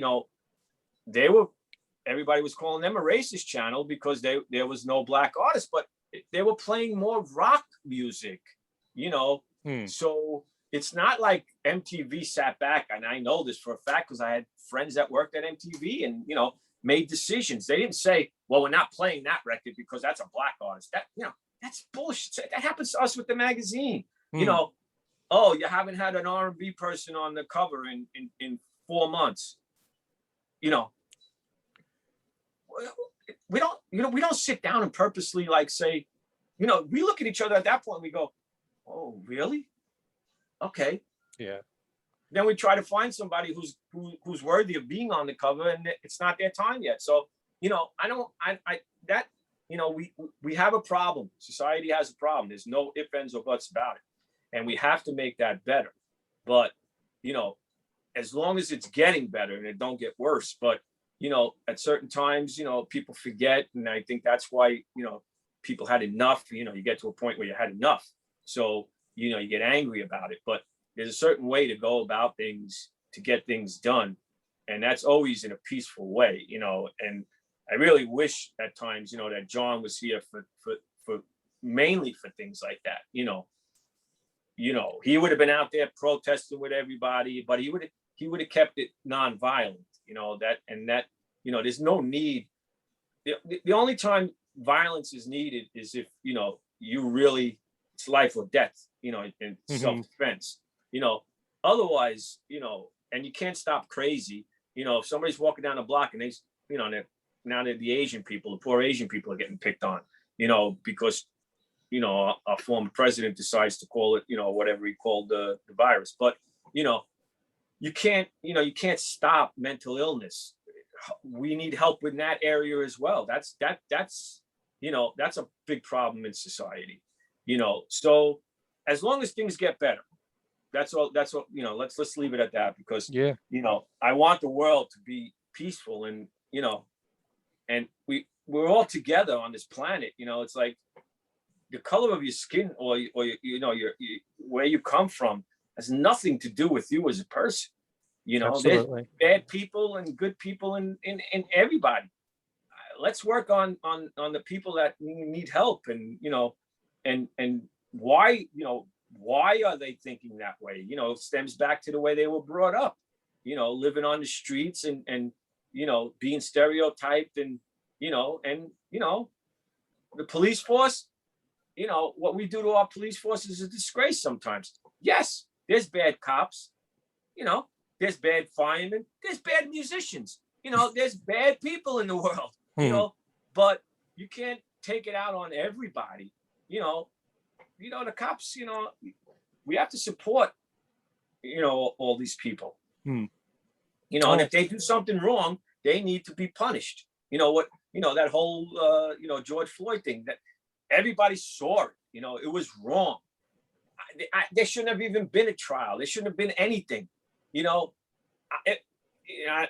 want to get crazy, me, that's why I say I couldn't be a cop. I could get in trouble for saying this, and you can't cut it out. So I don't know if I should say it, but let's, I'll leave it at that. Let's just try to make everybody all get along, please. That's the least of our problem. Yeah. Well, there's a lot of work to be done with the racism problem. Absolutely. We all want it to improve. The thing is not to forget, not to say, okay, it's better now, and then it's not better. We have to work at making it better, but there's a way of going about it. Okay. Peace and love, baby. Peace and love. I do want to ask you a few more things about Mantus, but I want to make sure, since we brought up Denny Sywell, you are involved with a 50th anniversary of Ram album with Denny. You want to talk a little bit about that? Wow, you do your homework. I like that. That's very cool, because a lot of people don't do homework when it comes to this. So thank you. But Fernando Perdermo, he was in the movie Echoes in the Canyon. And that was a movie about the Laurel Canyon sound, the California sound in the 60s and early 70s. And he was in that house band with Jacob Dylan's house band. It's a fantastic movie. I'm sure it's on Amazon, Netflix, wherever it is. Everyone should watch it. He came up with this idea. He's a popular guy out in LA. He came up with this idea before the pandemic. Ram was one of his favorite, if not his favorite album, one of his favorite albums. So he wanted to do a live show and get Denny. He's friends with Denny, got in touch with Denny. He gave Denny some work to play on some sessions. Then him and Denny hit it off. He's got a great place set up and everything. And he was going to go out and do like a Ram tribute, like live, just for fun. And he was asking Denny if Denny would do it. And then the pandemic happened. So of course that all got squashed. And then he went in with Denny to record 1 or 2 songs. And it went so well that him and Denny, he got Denny to agree to co-produce with him. And Denny had to get permission from Paul, of course. And Paul gave it his blessing. And he wound up doing this Ram On, it's called. It's a tribute album. It has over 100 musicians on it. And, Denny basically threw me a bone because we're such good friends. I played a phone book part on Another Day, which has always been one of my favorite Paul McCartney solo songs. So you mean Denny Uncle Albert, right? Uncle Albert, the phone book? No, Another Day. Okay. The galloping horse sound. It's just another day. Oh, okay. So Denny couldn't find a phone book, and Fernando was trying to get a phone book, and you're not allowed to buy phone books, So Denny was like, I think I know somebody who has a phone book. He's got everything down his basement. He's, so I did have a phone book. So they sent me the track, and Denny, was gracious enough to want to include me on the album. And of course, he plays on every single song, his same drum parts. The musicians that are on it are fantastic, different singers on every song. And David Spinoza, who was on the original, That's right. He's on Another Day. So him and Denny, and I'm on there playing the phone book, and I got my engineer here. So they sent the tracks, and I did the phone book part, and now I'm blessed to be on the album. So, and we have a nice feature coming up on Denny and Modern Drummers as well that was planned because I knew that it's the 50th anniversary in May. So in that May issue, we got a nice piece on Denny and Fernando actually. And who knows, once this pandemic clears up, maybe there'll be some kind of a concert that Fernando and Denny can put together in California or something. Yeah, and then you know what? It would be nice if Paul came off his high horse, Paul, you hear me? And and came out and or called Denny on stage. Think about, I mean, of course, everybody wants, Ringo, of course, that's a no-brainer. But I mean, Denny's been to shows at Paul's, and and I don't understand why he, I sit next to Denny when he plays Live and Let Die. He still plays it to this day, note for note. So why wouldn't Paul? I always say to him, Paul's a pain in the ass. It's like why wouldn't he call you up and have you sit in? The fans would go berserk.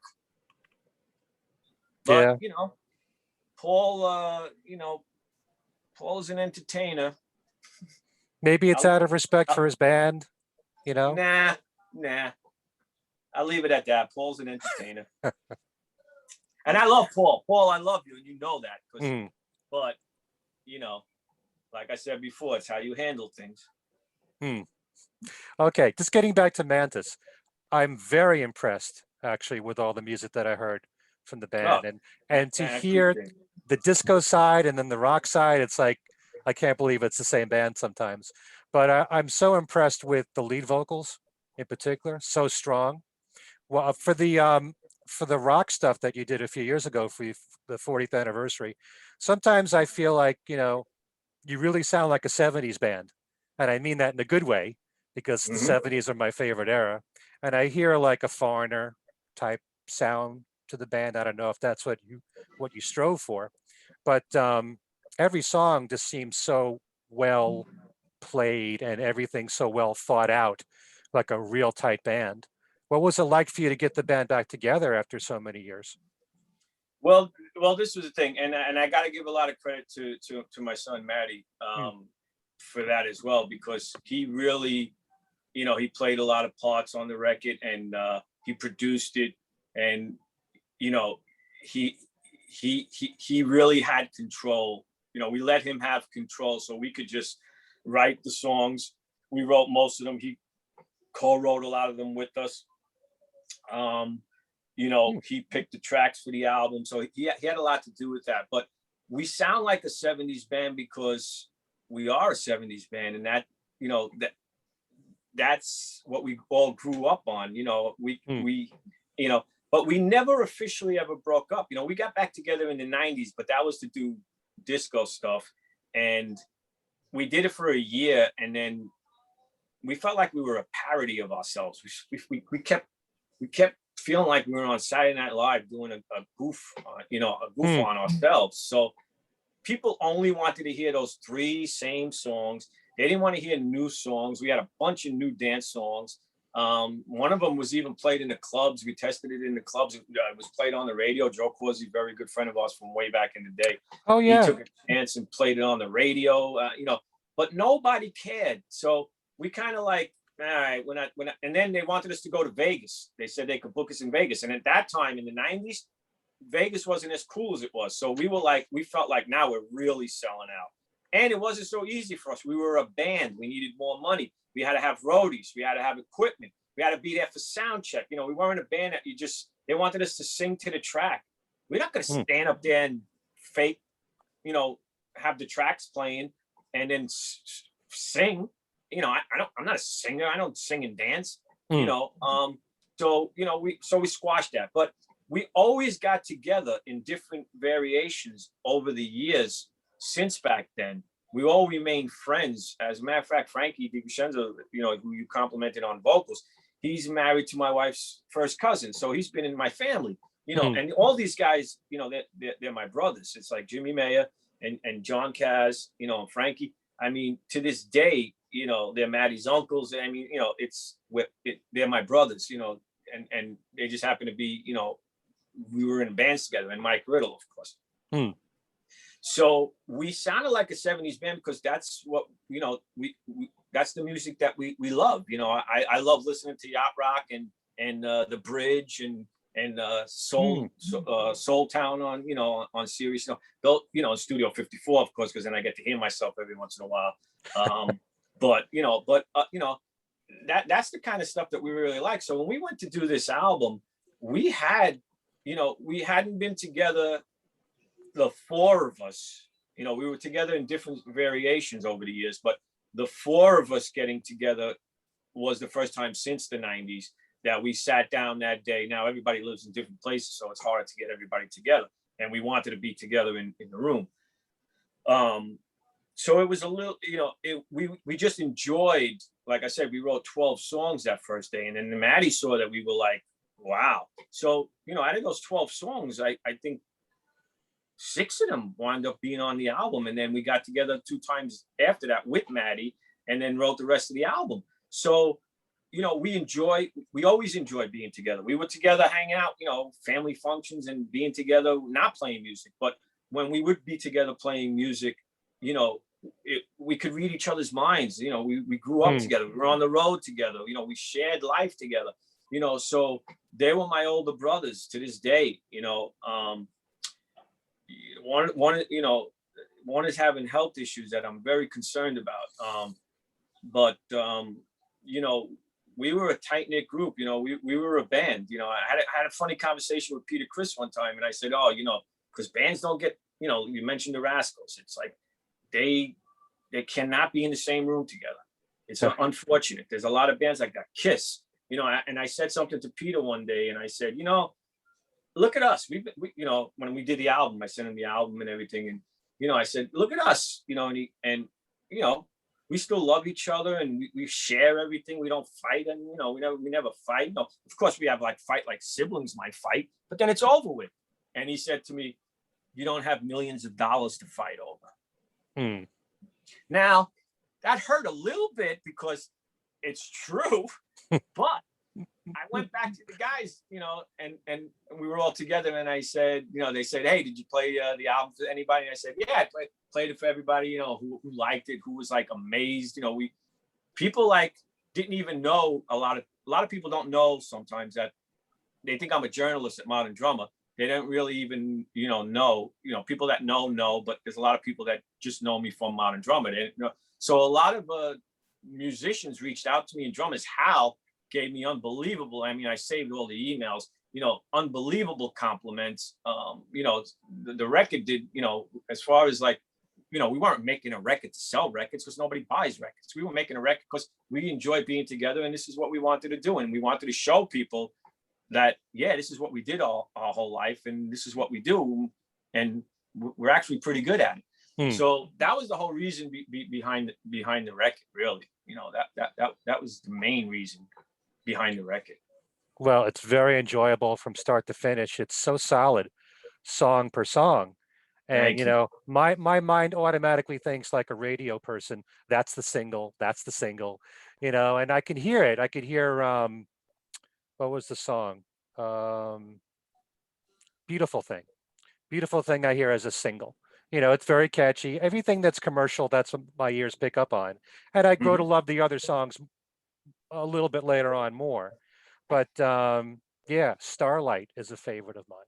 They're Yeah. really, really powerful songs, very well constructed. And I sure wish everybody would listen to it, especially if you love the 70s. You'll Thank you. Well, certainly, thank you. But and then we were going to get back together. We only played. We weren't going to play live because everybody was asking us, "Are you going to play live?" And we said no, we weren't going to play live. But then we did play at May's party, her birthday party outdoors, as just everybody plays. Everybody, there's always a jam session going on. So we were all happy to be there, and the record had just come out, and we were like, let's get up and play a few songs. And we did, and everybody liked it. We had fun. And then May said, you want to play at the party at the cutting room, the big party at the cutting room. And I was like, I don't know. It's like, nobody cares. That's my attitude. It's like, who cares? And she was like, no, I love the record. I love Frankie. I love you guys.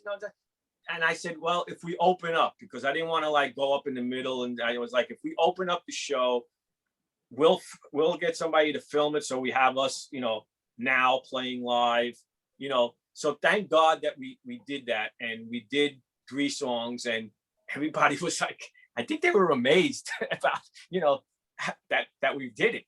And, and then we started to talk about playing live. And then 2 of my guys had health issues, and one of them is better, and one of them I'm a little concerned about. So we got together after that, and we said that we were going to get together every once in a while and just write songs, because that's what we enjoy doing, writing songs. And we have, like I said, a 40-year catalog. So we got the rights back to our old stuff from the 70s. Finally, we own the publishing to that now, because it was robbed from us. I'd give the finger and tell you the company, but I don't want to do that on the show. But we finally got our rights back finally. And Frankie was a big part of putting that together. Now we have our own publishing company, and we were just going to write songs. And, if somebody needs a song, we don't care if we're the band. We don't care if they take the tracks. If they want the tracks, put a different singer, whatever they want to do, because that's what we do. We write songs. And then we did 3 new songs, and one of them I released just on Facebook. And the keyboard player from Wild Cherry, the guitar player who Play That Funky Music, is a good friend of mine, Rob Parisi. And we go back to those old days. And that's one of the greatest songs ever written, and one of the biggest songs ever written. He heard the song, and he loved it, and asked if he could put some little colorful, tasty things on it. And I pulled it down off of Facebook after he heard it, and he laid down the track. We sent him the tracks, and he laid down, and that's the version that's out now that you hear. And we got people loving stuff that we do, and we were ready to make this little like comeback. And unfortunately, I don't know what's going to happen. I just keep everybody take a moment to say a prayer for my buddy. Okay, we will definitely do that. When these new songs come are finished, send them to me, and I'm happy to share them with my audience. Thank you. I appreciate, and it's because of people like you, and I have a lot of friends in radio and stuff that people did, they did get played here and there in spots and everything, and nobody buys records anymore. So we weren't doing it to, everybody was like, why are you making a CD? It's like, what for? Because that's what we do. We're musicians and songwriters. That's what we do. Now when I tell Alexa to play one of our songs from that new album, she'll play it. you know, Right. so, you know, I wish the title wasn't what it was, only because she doesn't understand that sometimes. So it takes a little longer, but, you know, because est, you know, it's supposed to be EST, established, you know, 1976. That's what my son wanted it to be, because that's when Mantus became Mantus in 1976. Yeah. So, you know, that's what we do. You know, I'm a musician. I'm not a journalist. I'm not a, you know, you know, I'm employed by Modern Drummer magazine to do what I do, but I'm more of an A&R guy. I've always been more of the A&R guy. And of course I write stories and do interviews, but I'm not, you know, I'm not a journalist. I get in trouble all the time for saying that. But, you know, since we got our new publisher and we got a new team happening and everything, you know, we have good journalists. So I don't have to be, you know, and they accept the fact that I'm not a journalist, and they actually appreciate that. So I'm not worried about it anymore, saying, you know, I'm not a journalist. I'm a Yeah. musician. Hey, I say that all the time if people ask me to write an article on something. I don't consider myself a writer. I'm a DJ. You know, that's how Yeah. I think of myself. I mean, I can Radio write, guy, you know. you know, it's Yeah. not that I can't write. I can write, and, you know, and I write lyrics, or, you know, with Frankie. I mean, I can't write as good as Frankie. Frankie's one of the best lyric writers, but I come up with the hooks, you know, and that's what starts the song. You know, Yeah. that's my main thing. And of course, I'll contribute a line or two in the verses. But, you know, Frankie's one of the greatest lyricists. He taught me how to write songs. You know, everybody in my band, you know, taught me how to write songs. You know, I was the youngest. You know, like I mentioned, my buddy Mikey Riddle before. He knows me since I'm 10 years old. You know, he's 5 years older than me. You know, when you're a little kid, 5 years is a big difference. You know, I was a pest. But, you know, that's how I learned, you know, and that's my advice to anybody out there, especially the younger generation. You know, get off of YouTube and playing along. Yeah, that's good. And it's nice to get numbers, and, you know, but get into a band and, you know, play with other people. You can't do it now, of course, because of the pandemic. And that's what we were gearing everybody to do. And unfortunately, you know, it was everybody stay in and get back on the computer. You know, first it was get out, get off the computer. Now it's, you got to stay on the computer. But when things go back to playing with people, please, younger musicians, please start bands and play music. I mean, we need bands. You know, it's, you know, if you're into, you know, pressing buttons and writing that kind of music, great. But we need rock and roll bands and music. We need music. You know, music is important to a lot of people. You know, it's as food and water, you know, and breathing. You know, music is music. So please get out there and play music.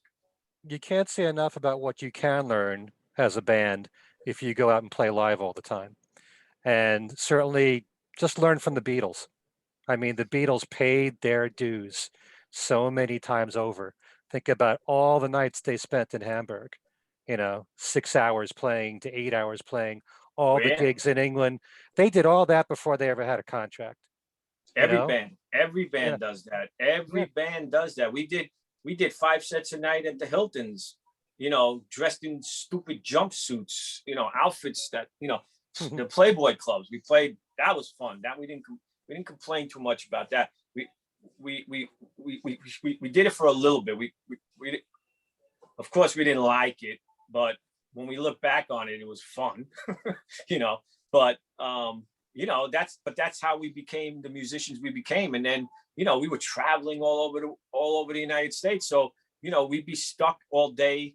You know, we'd get up late and then we'd go to the club and we'd write songs, you know, that and we try new songs that night and see how the reaction was or whatever. But, you know, that's what we did. We lived and breathed music.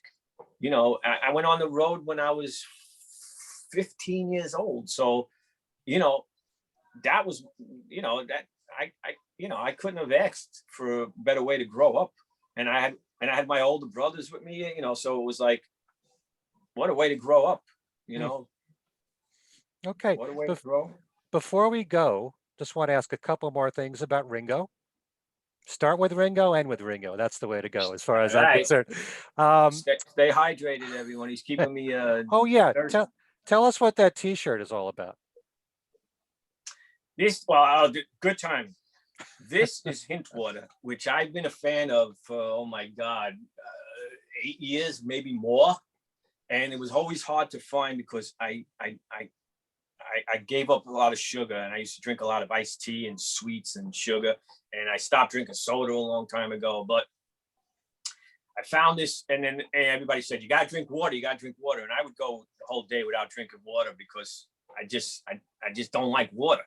And so I found hint water, which is, flavored water, all natural, 0 calories. I am doing a commercial, but it's all natural. Even the plastic is, Cara Golden, who owns the company and the CEO, she went out of her way to like really be health conscious and do everything she can for the environment and the whole thing. But anyway, she wrote this book called Undaunted, and it is an unbelievable book. I recommend it for everybody because I very rarely read books that are not music books. I read music biographies, anything with music, or I read like positive books about positivity and spiritual books and that kind of stuff. But I don't really read books on people. So when I found out that she had this book out and I heard about the book, I then found out before I got the book that she was the CEO and the woman in charge of Hint Water. So, I never thought about who owns a company or, I eat Belvita cookies. I must have turned, I got Denny eating them now. Everybody's like, oh, they're breakfast cookies, but they're good. And they're not like ridiculously bad for you. So, and they do give you a little energy. They're made with oats. It's like, so now I got so many people eating Belvita, but I don't know who owns Belvita. So anyway, long story short, with Hint Water, because I was drinking it, it was hard to find. And now little by little, everybody, I started seeing it more in airports, and I started seeing it all around different places. And I would always, oh, wow, Hint Water. So anyway, I get the book. I bought the book. I went out and got the book. And the book did exactly what it's supposed to do. She's an entrepreneur, so it's all about the way, it's her life story, which I keep telling her, get ready, because somebody's probably going to make a movie. And I call her, she's my favorite rock star now, because she's taken the rock star approach of promoting, which is fantastic. So I'm trying to get her into the music side of things, but she doesn't need my help. At first, I thought I was doing her a favor, but she definitely does not need my help. But when tours go on and everything, maybe we sponsor a tour or some events that Modern Drum is doing or whatever. But that wasn't my thing. It's just that after I read the book and I saw how brilliant she was, and then and I've been drinking this water, I got fascinated a little bit of the whole thing. So we kind of became friends. I wouldn't say friends, but we would have been friends if it wasn't for the pandemic, because we would have been face to face. So we've only been, communicating via text and email. But it's a great brand. It's healthy, and you need water, obviously, so you got to stay hydrated. And the book Undaunted, you'll learn so much, and it did its purpose. I keep telling her, you'll fall in love with her. And then that's a great thing, because that's what rock stars, want. And then, the things that she's accomplished, and she's a mom, she's been married for, 30, 40 years or whatever it is. She's a mom of 4 children, and she basically started AOL. So, there's a history like you would not believe. And she never even dreamt of starting a company. She was gaining weight from drinking 10 bottles of soda a day. And then, I don't want to give away what's in the book, but, just at home, just putting fruit in her water, but getting it to stay on the shelf, how when you put fruit in water, it gets white, and, it was a whole big process. And everybody told her, all the way down from the presidents of Coca-Cola, and everybody told her that she's out of her mind. It's never going to work. And she's undaunted. You never take no for an answer. So she's been helping me a lot. I won't say I'm 100% there, but she's been helping me a lot by just like I said, I won't give the finger here, but I've been giving the finger a lot. So anyway, Kara, but that's interesting. Hi, Kara. I only found out about Hint like recently, seeing TV commercials for it. I had no idea it was around Well, for 8 years. You know. right. And then, when it was kind of funny because, I'm thinking that I could help her. Meanwhile, 2 years ago, she spent $1 million on a Super Bowl commercial. And I was like, yeah, she does not need, I don't think so. she does not need my help. Okay, well, getting back to Ringo, just want a few songs that you can name. We talked about Ringo and the Beatles. How about Ringo and his solo career? Are there certain songs of yours where you especially love his drumming and would love to pinpoint, you know, drumming of his that where he added it in the song Well, is a favorite? it's funny you say that because yesterday, Instant Amnesia came on, and that is one of my favorite Ringo drumming songs Sure. from his solo albums. And it's funny because I liked it, of course, when it came out, and then I haven't heard it in a while, because I keep my iPod on shuffle or Alexa's on just shuffling stuff. But yesterday when that came on, I was like, oh my God, I forgot how much I love this song. Hmm. And the drums are so out front. Now you see, why not do more songs like that? But he just does what he feels. But that's one of the ones. King of Broken Hearts. I mean, to me, Hmm. that's a Beatles song. Sure. Well, George is on it. George is on it. Yeah, and that would have been, that would have been a Beatles song. I just, it's hard to pin out certain songs because, like I said, like that one comes to mind in Instant Amnesia right away because he hadn't played the drums up front like that in so long, and he's all by himself. So when I heard that, I was like, yeah, all right, all you people that put my buddy down, listen to this, and and it's not like it's drumming that's going to change the world, but it's Ringo, and it's nice to hear the drums out front like that. So, and like I said, I like different songs. Like every day, I could appreciate or hear something that I never heard before, and now all of a sudden, I'm appreciating it, and hearing it I'm hearing it for the first time. So it's hard to just say pick once, a couple of songs, but Instant Amnesia, especially because I yesterday I was like, wow, I forgot how much I love this song. Yeah. Well, that's one that I always point out, and you'll be pleased to know, right here on my channel, I interviewed Mark Hudson, and we talked about that song. And I said to him, couldn't you get him to do another song like that? And for some reason, Ringo wouldn't do it. So yeah. And Why? He already did it. That's what he would say. He would go, "What for? I did it." All And right. Mark, Well, talking about Mark, I yeah. got to say, because I've worked with Mark over the years, Mark is brilliant. As far as a songwriter, a singer-songwriter, and a producer, and a musician, Mark is one of my favorites. He's a pain in my ass, but he's one of my, he's one of my favorites. But we love him. Yeah. I mean, the amount of knowledge he has. And you know what?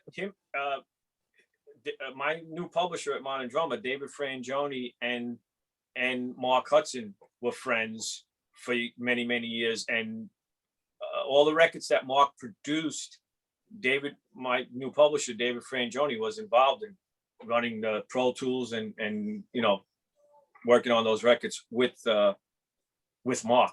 So it's wild how things like, it's a small world, and it's like, and I know David from back in the day from, a lot of people don't know that I, played on Debbie Gibson's first album. And that's when I first met David. He was on that Debbie Gibson record. I was, playing on Only in My Dreams, and then the 12-inch of Shake Your Love. And David was doing the programming. And that's how we first met. And then we lost touch over the years. And then we reconnected like a good 12, 13, 14 years ago in Florida, because he moved from Boston to Florida.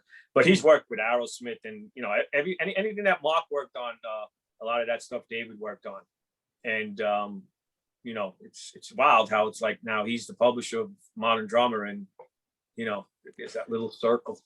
Yeah, it's funny you brought up Debbie Gibson because she comes from my high school.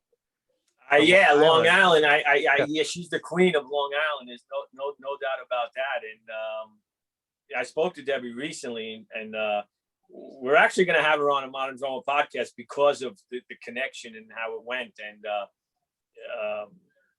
you know, and she's a big fan of drummers and drums, and she, you know, she's as relevant today, you know, in different aspects as she's, you know, as she's just, you know, she's still the youngest person to ever write, you know, her own, you know, have #1 song. Female artists have #1 song.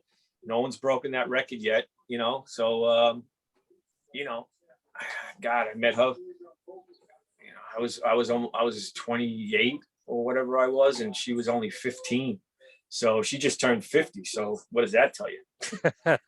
But she looks amazing. She's aging very well, and you know, she's still great. You know, she knows what she's doing. You know, she's a great songwriter.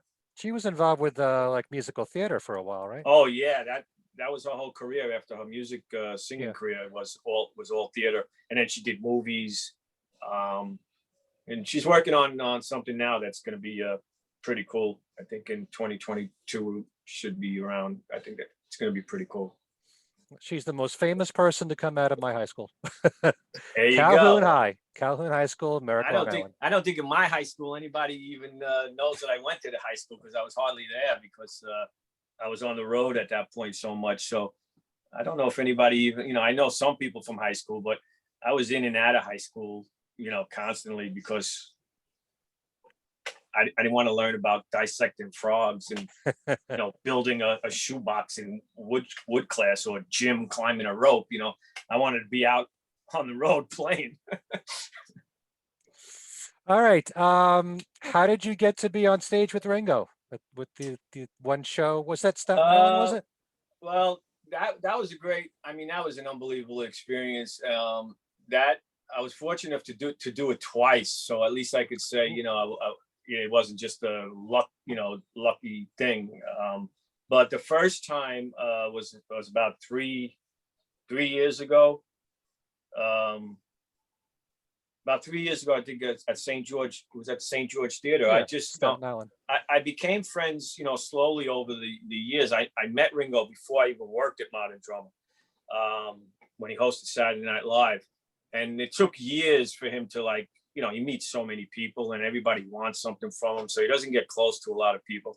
It's very hard to get near him, but you know, we would run into each other so many times, and for the longest time he didn't know my name. He called me Mr. Rock and Roll, or Fancy Hair, or you know, or the drummer guy, you know. But you know, and I knew he didn't know my name, but at least, you know, he acknowledged me. And then when I did, as years went on and I got closer, and we actually started to be, you know, hang out and not even talk about music, you know, then I started to realize, wow, you know, when you're hanging out with him, of course you never forget, but once you start to forget that it's Ringo, then you know, it's comfortable for both of us. So sure. It just got to that point, and you know, I love Elizabeth Freud and you know, David Fishoff, who started the All-Stars, and you know, I know them a long time, and you know, so I guess Ringo got comfortable around me, and there would be certain times where I would be with him and I'd be like, wow, what am I doing here? It's like,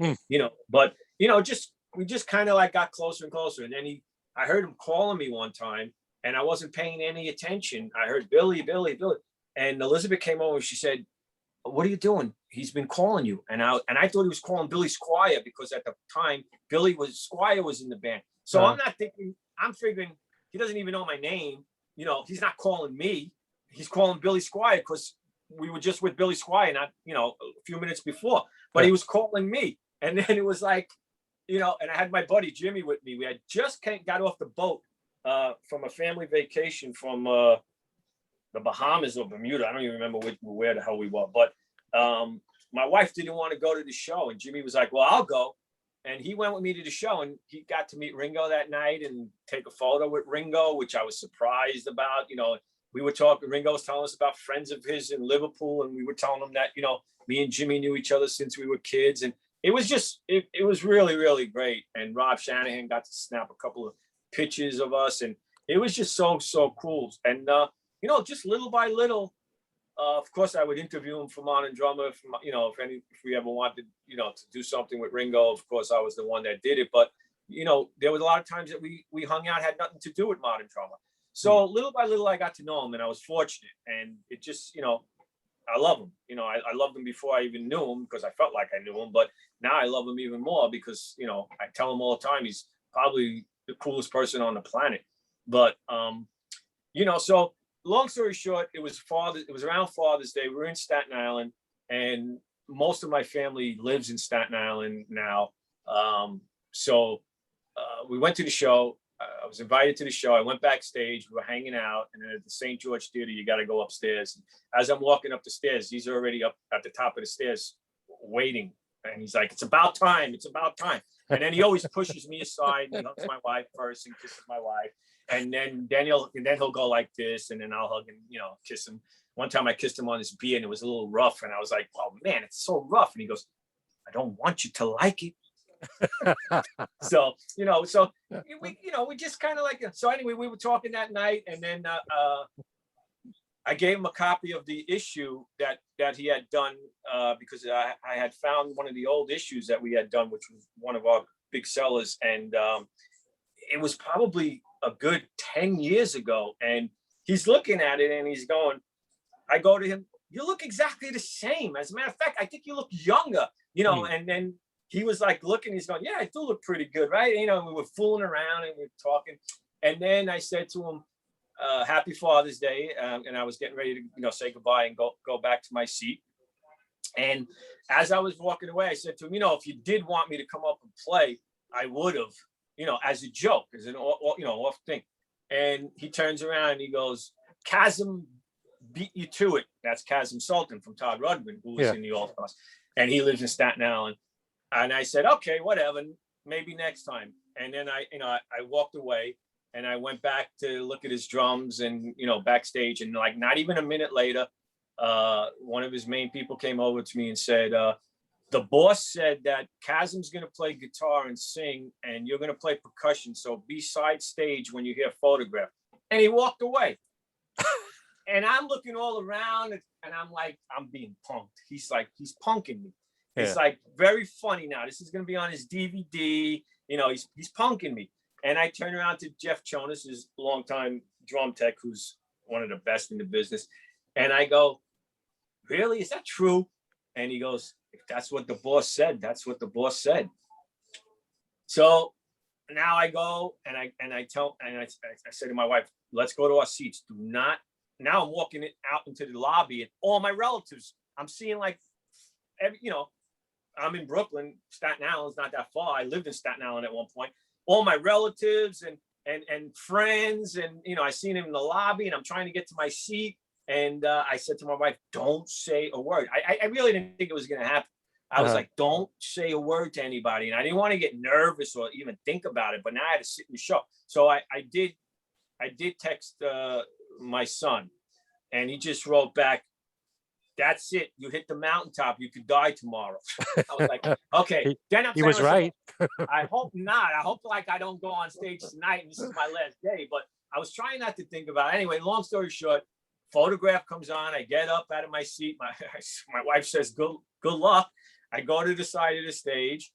The guy says, "Where you going?" I said, "I'm supposed to play with Ringo for the encore." He goes, "What's your name?" I tell him my name. He comes right back in a second. He opens the curtain for me. Here I am on the side of the stage, 2 songs. And then I came out, and next thing I know, I'm on stage with Ringo and the All-Stars. And I got people, then I came down to do the bow, which the band was so grateful. I knew most of the guys in the band, and Warren, of course, you know, said, "Come on, you know, come down," and Steve Lukather and everything. So I went down to do the bow at the end, and Ringo's already gone at that point now, because he's, you know, he takes off right away. And I did the bow, and I have all my cousins and relatives and friends screaming my name. and I remember, I think Greg Rowley turned around to me. He goes, "Man, you're pretty popular, huh?" I was like, yeah, like, you know, and that was that. And then I got in the car. We got home. I wanted to get my car and get out, because now people were like, you know, they were wondering, who the hell am I on stage and what was going on, and blah, blah, blah. So I get to my car, we get home, and I park my car and we're walking out, and my wife just casually goes, "Oh, it's garbage day tomorrow. You better take the garbage out." And she walks into the house. And here I am as she's walking in the house, pulling out the garbage cans. Like, "Hey, why don't you film this?" And I'm pulling the garbage cans out. And I came in, and then that was it, and I didn't really publicize it that much, it was amazing. But I felt like weird about it. I felt like I was bragging then, so I didn't really publicize it much. And then it just organically, people started to hear about it or whatever. And then not last year, the year before, 2019, when he played at the Pier, beautiful venue in Manhattan, Pier 17, we were backstage again. And Mark Rivera happened to be there, and he was the music director. So he turned around to me and he just said, "You're coming up for the encore, right?" And I was like, "No." He was like, "Yeah, just come on." And I was like, "No way." I was like, "I appreciate it, but you got to ex Ringo, because I would not take advantage of something like that, And he was like, No, it'll be fine. Just come on. You did it before. What's the big deal? Just come up." And I was like, "No way." And then Steve, Lukather said, yeah, it'll be fine. Just come up. And I was like, "Nope, not unless Ringo says okay." So he went in the back, he ex Ringo, and obviously Ringo said, yeah. He came back out. He says, "Be on stage. It's fun." And then there I was on stage in the city, again with Ringo, and for the second time, and I did the bow, and Ringo was gone, and did the bow, and on the first video, it's really funny because I forgot that he actually thought, he actually forgot that I was on the stage, and at one point somebody did film it, so I'm glad that I actually had a piece of it on film. At one point he turns around and he goes, "Ha ha ha, drummer boy." But and then it was great. And then I've been to his house, fortunately. Denny is very good friends with Ringo. They're close.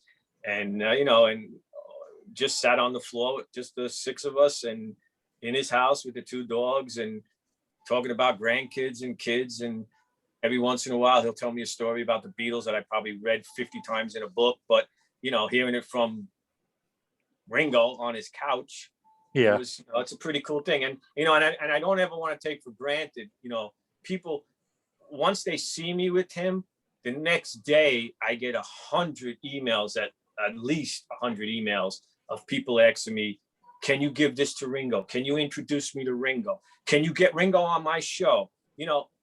No, I can't. And and that's, I don't ever want to take advantage or have him feel like I'm taking advantage of his friendship. I would never do that. When it's business, for a modern drummer, it's business, and he'll say no sometimes if he doesn't want to do it. But if it's just hanging out, then it's, I don't want to talk business. We don't want to talk business. We want to be normal. yeah. And he appreciates that. But I would never cross the line. I hope to never do anything to ever cross the line. But he's one of the, I've been around a lot of people. I did meet John back in the day. I'm friends with Yoko, friends with May, of course, as you know. I met Patty, Cynthia, Julian, Sean, I mean, Danny, Zach. I've met a lot of people in the Beatles circle. I never met George. I almost did. Billy Preston, of course, and then Paul, I only said hello to. But John, I got to speak with, and I met John, and Yoko, I became very close to.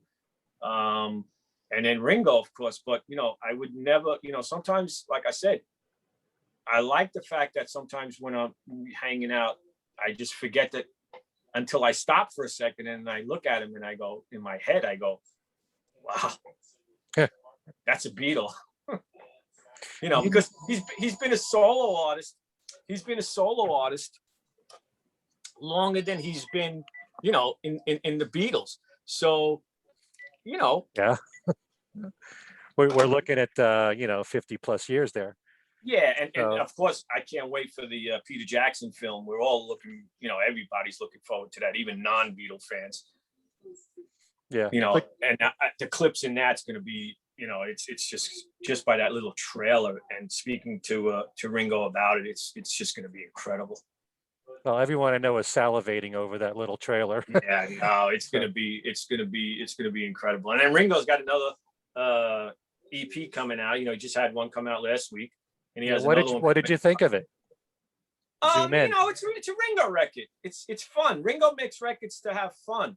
You Hmm. know, see, like that's the difference. You know, I don't want to rag on Paul, but like that's the difference between Ringo and Paul. You know, Paul makes a record and then he promotes it and he hypes it way too much. And then no matter how good it is, you're disappointed because it was hyped so much. And I'm not. I don't get affected by that, but anyway. yeah, but you know, and then Ringo, you know, just does it, you know, he just does it to have fun. You know, that he loves making music and you know, it's a fun record. You know, there's good songs on. Diane Warren's one of my favorite songwriters. Sam Holland is one of my favorite songwriters. You know, and Ringo don't even play drums. Blas Sinter plays drums. And actually, when they sent me the record, I'm glad that I caught that they spelled Blas' name wrong because I know my name's been spelled wrong on a lot of records. And that's you know, you're happy that you're on the album. And then it's like, oh, my name is spelled wrong. So thank God I got that fixed for him. He doesn't even know that. But sorry, Blair, but I did fix it for you. But you know, it's a Ringo record. It's a fun, you know, Ringo makes fun records. He just does it, and that's what comes across. It's a fun record. You know, he doesn't, you know, he's not doing it for the money. He's not doing it to sell millions of albums. You know, he's doing it because that's what he's doing. That's what he does. He's a musician and he likes playing with people, and this is what he does. Yeah, I think it took him a long time to realize this is who he is. He's a musician. He makes records. He tours. That's what he loves doing. It's not really for the money, you know, it doesn't No, at all. And I think we're grateful for that. Let's face it, they could have stopped working in 1970 after the Beatles broke up. But yeah, we have all this other music to enjoy. although believe it or not, like most bands, they had no money. You know, the Beatles didn't become really rich until late in their career when they renegotiated all their contracts and everything. You know, they had no money in the 70s, you know, and that's a wake-up call for a lot of people, you know, musicians especially. You know, if the record company's screwing around with Beatles royalties and their publishing, and you know, they'll do it to anybody. You know, and that was the downfall of record companies, you know. So, you know, it happens to everyone. But the Beatles, you know, they really couldn't retire at that point. You know, and that's why Paul started a new band and went out playing, and you know, they weren't as rich as, you know, everybody thought they were millionaires, and yeah, they were making more money than anybody else, but they was spending more money than anybody else. So, you know, the record company was, you know, all those hours and tape of being in the studio and everything. You know, when you're young and you're a band, you don't realize that you're paying for all that stuff. You know, a lot of the younger musicians, you know, back in the day, I always try to preach to them because we didn't know ourselves. You know, we'd sign anything. You know, yeah, we're gonna be on the radio. Okay, great. Yeah, sign this. Yeah, sign it. You know, but you learn the hard way. But it took it took a long time for them to negotiate and you know, get what was, you know, now they never have to work again. You know, for the last 20 years they didn't have to, you know, 30 years they didn't have to work. But think about how long it's been since, you know, sometimes I think the 80s was like, you know, a few years ago. Think about the 60s. It's like, you know, the 70s, the Beatles were gone already. It's pretty scary. Yeah. John's been off this planet for 40 years. I know. And it seems like yesterday that we lost him. That just shows you what has the greatest impact on your life. Because to me, you'll never be able to convince me that the Wings Over America tour was 1976. And that's 45 years ago. It seems like 10 years ago to me. For some people, seeing the Beatles on Ed Sullivan seems like 10 years ago to some people, I'm sure. But it just goes to tell you that those were significant moments in your life that stand out above everything else. But I Right. still think, to go kind of against what you just said, the Beatles as solo artists did what they wanted to do. They still were going to make music no matter what, Oh, regardless of how much absolutely. money they had. Yeah. They followed their hearts. And to me, that's one of the greatest things about being a Beatles fan is that they were honest. John Lennon gave up 5 years being away from the public spotlight because he wanted to. He did what he wanted in his heart. He wanted to be with Yoko, to raise Sean. Likewise, George, after the Traveling Wilburys and the tour of Japan with Eric Clapton, he chose not to make studio albums.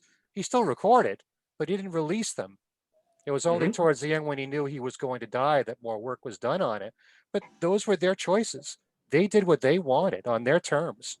So that's one of the things I'm most grateful about with the Beatles, how honest they were. They only gave us what they wanted to, you Yeah. know? Even to this day, Yeah. even to this day, they're all involved, and Yoko and Olivia are very, and Danny and Sean are Hmm. very much involved in, like I said, they're not going to let something out that would embarrass them, or that you know that you don't want, that they didn't want out. It's Right. gonna be high quality. It's gonna be good. And Hmm. you know what? What other band? And like you say, yes, it's a memory because it's etched in your mind. But I mean, who else do you have, you like John, 40 years off the planet? Every single day you're reminded of John, and Hmm. George and the Beatles. It's like, you're just always reminded. There's not a lot of, nobody has that, could sustain that type of career. Hmm. You're up at the top, and then, you can only stay at the top for so long. But, like we all say, there's the Beatles, and then there's everybody else. Hmm. Yep. I think that's a good way to end this. Okay. Billy, thanks so much for being here. This has been a blast. You are My welcome. pleasure. Thank you. Thank you for having me. I'm happy that, you see, the timing is right. This seems to be the time that, after all this years of it happening now, and I wish you the best with your show, and I appreciate you having me as a guest, and thank you. Okay. And thanks to everybody for watching this. If you can, please subscribe to this channel. Please subscribe to the YouTube channels for my podcast shows, for things we said today, and also for Talk More Talk. And check out my website too, kenmichaelsradio.com. There's plenty here to plug. Anytime you want to plug something, come back here. Okay, and subscribe to Modern Drummer Magazine. There you go. Okay. Thanks so much, Billy. Thank you, everyone. And Thank you, everyone. Thank you, Ken. yep, we'll see you next time. Thank you.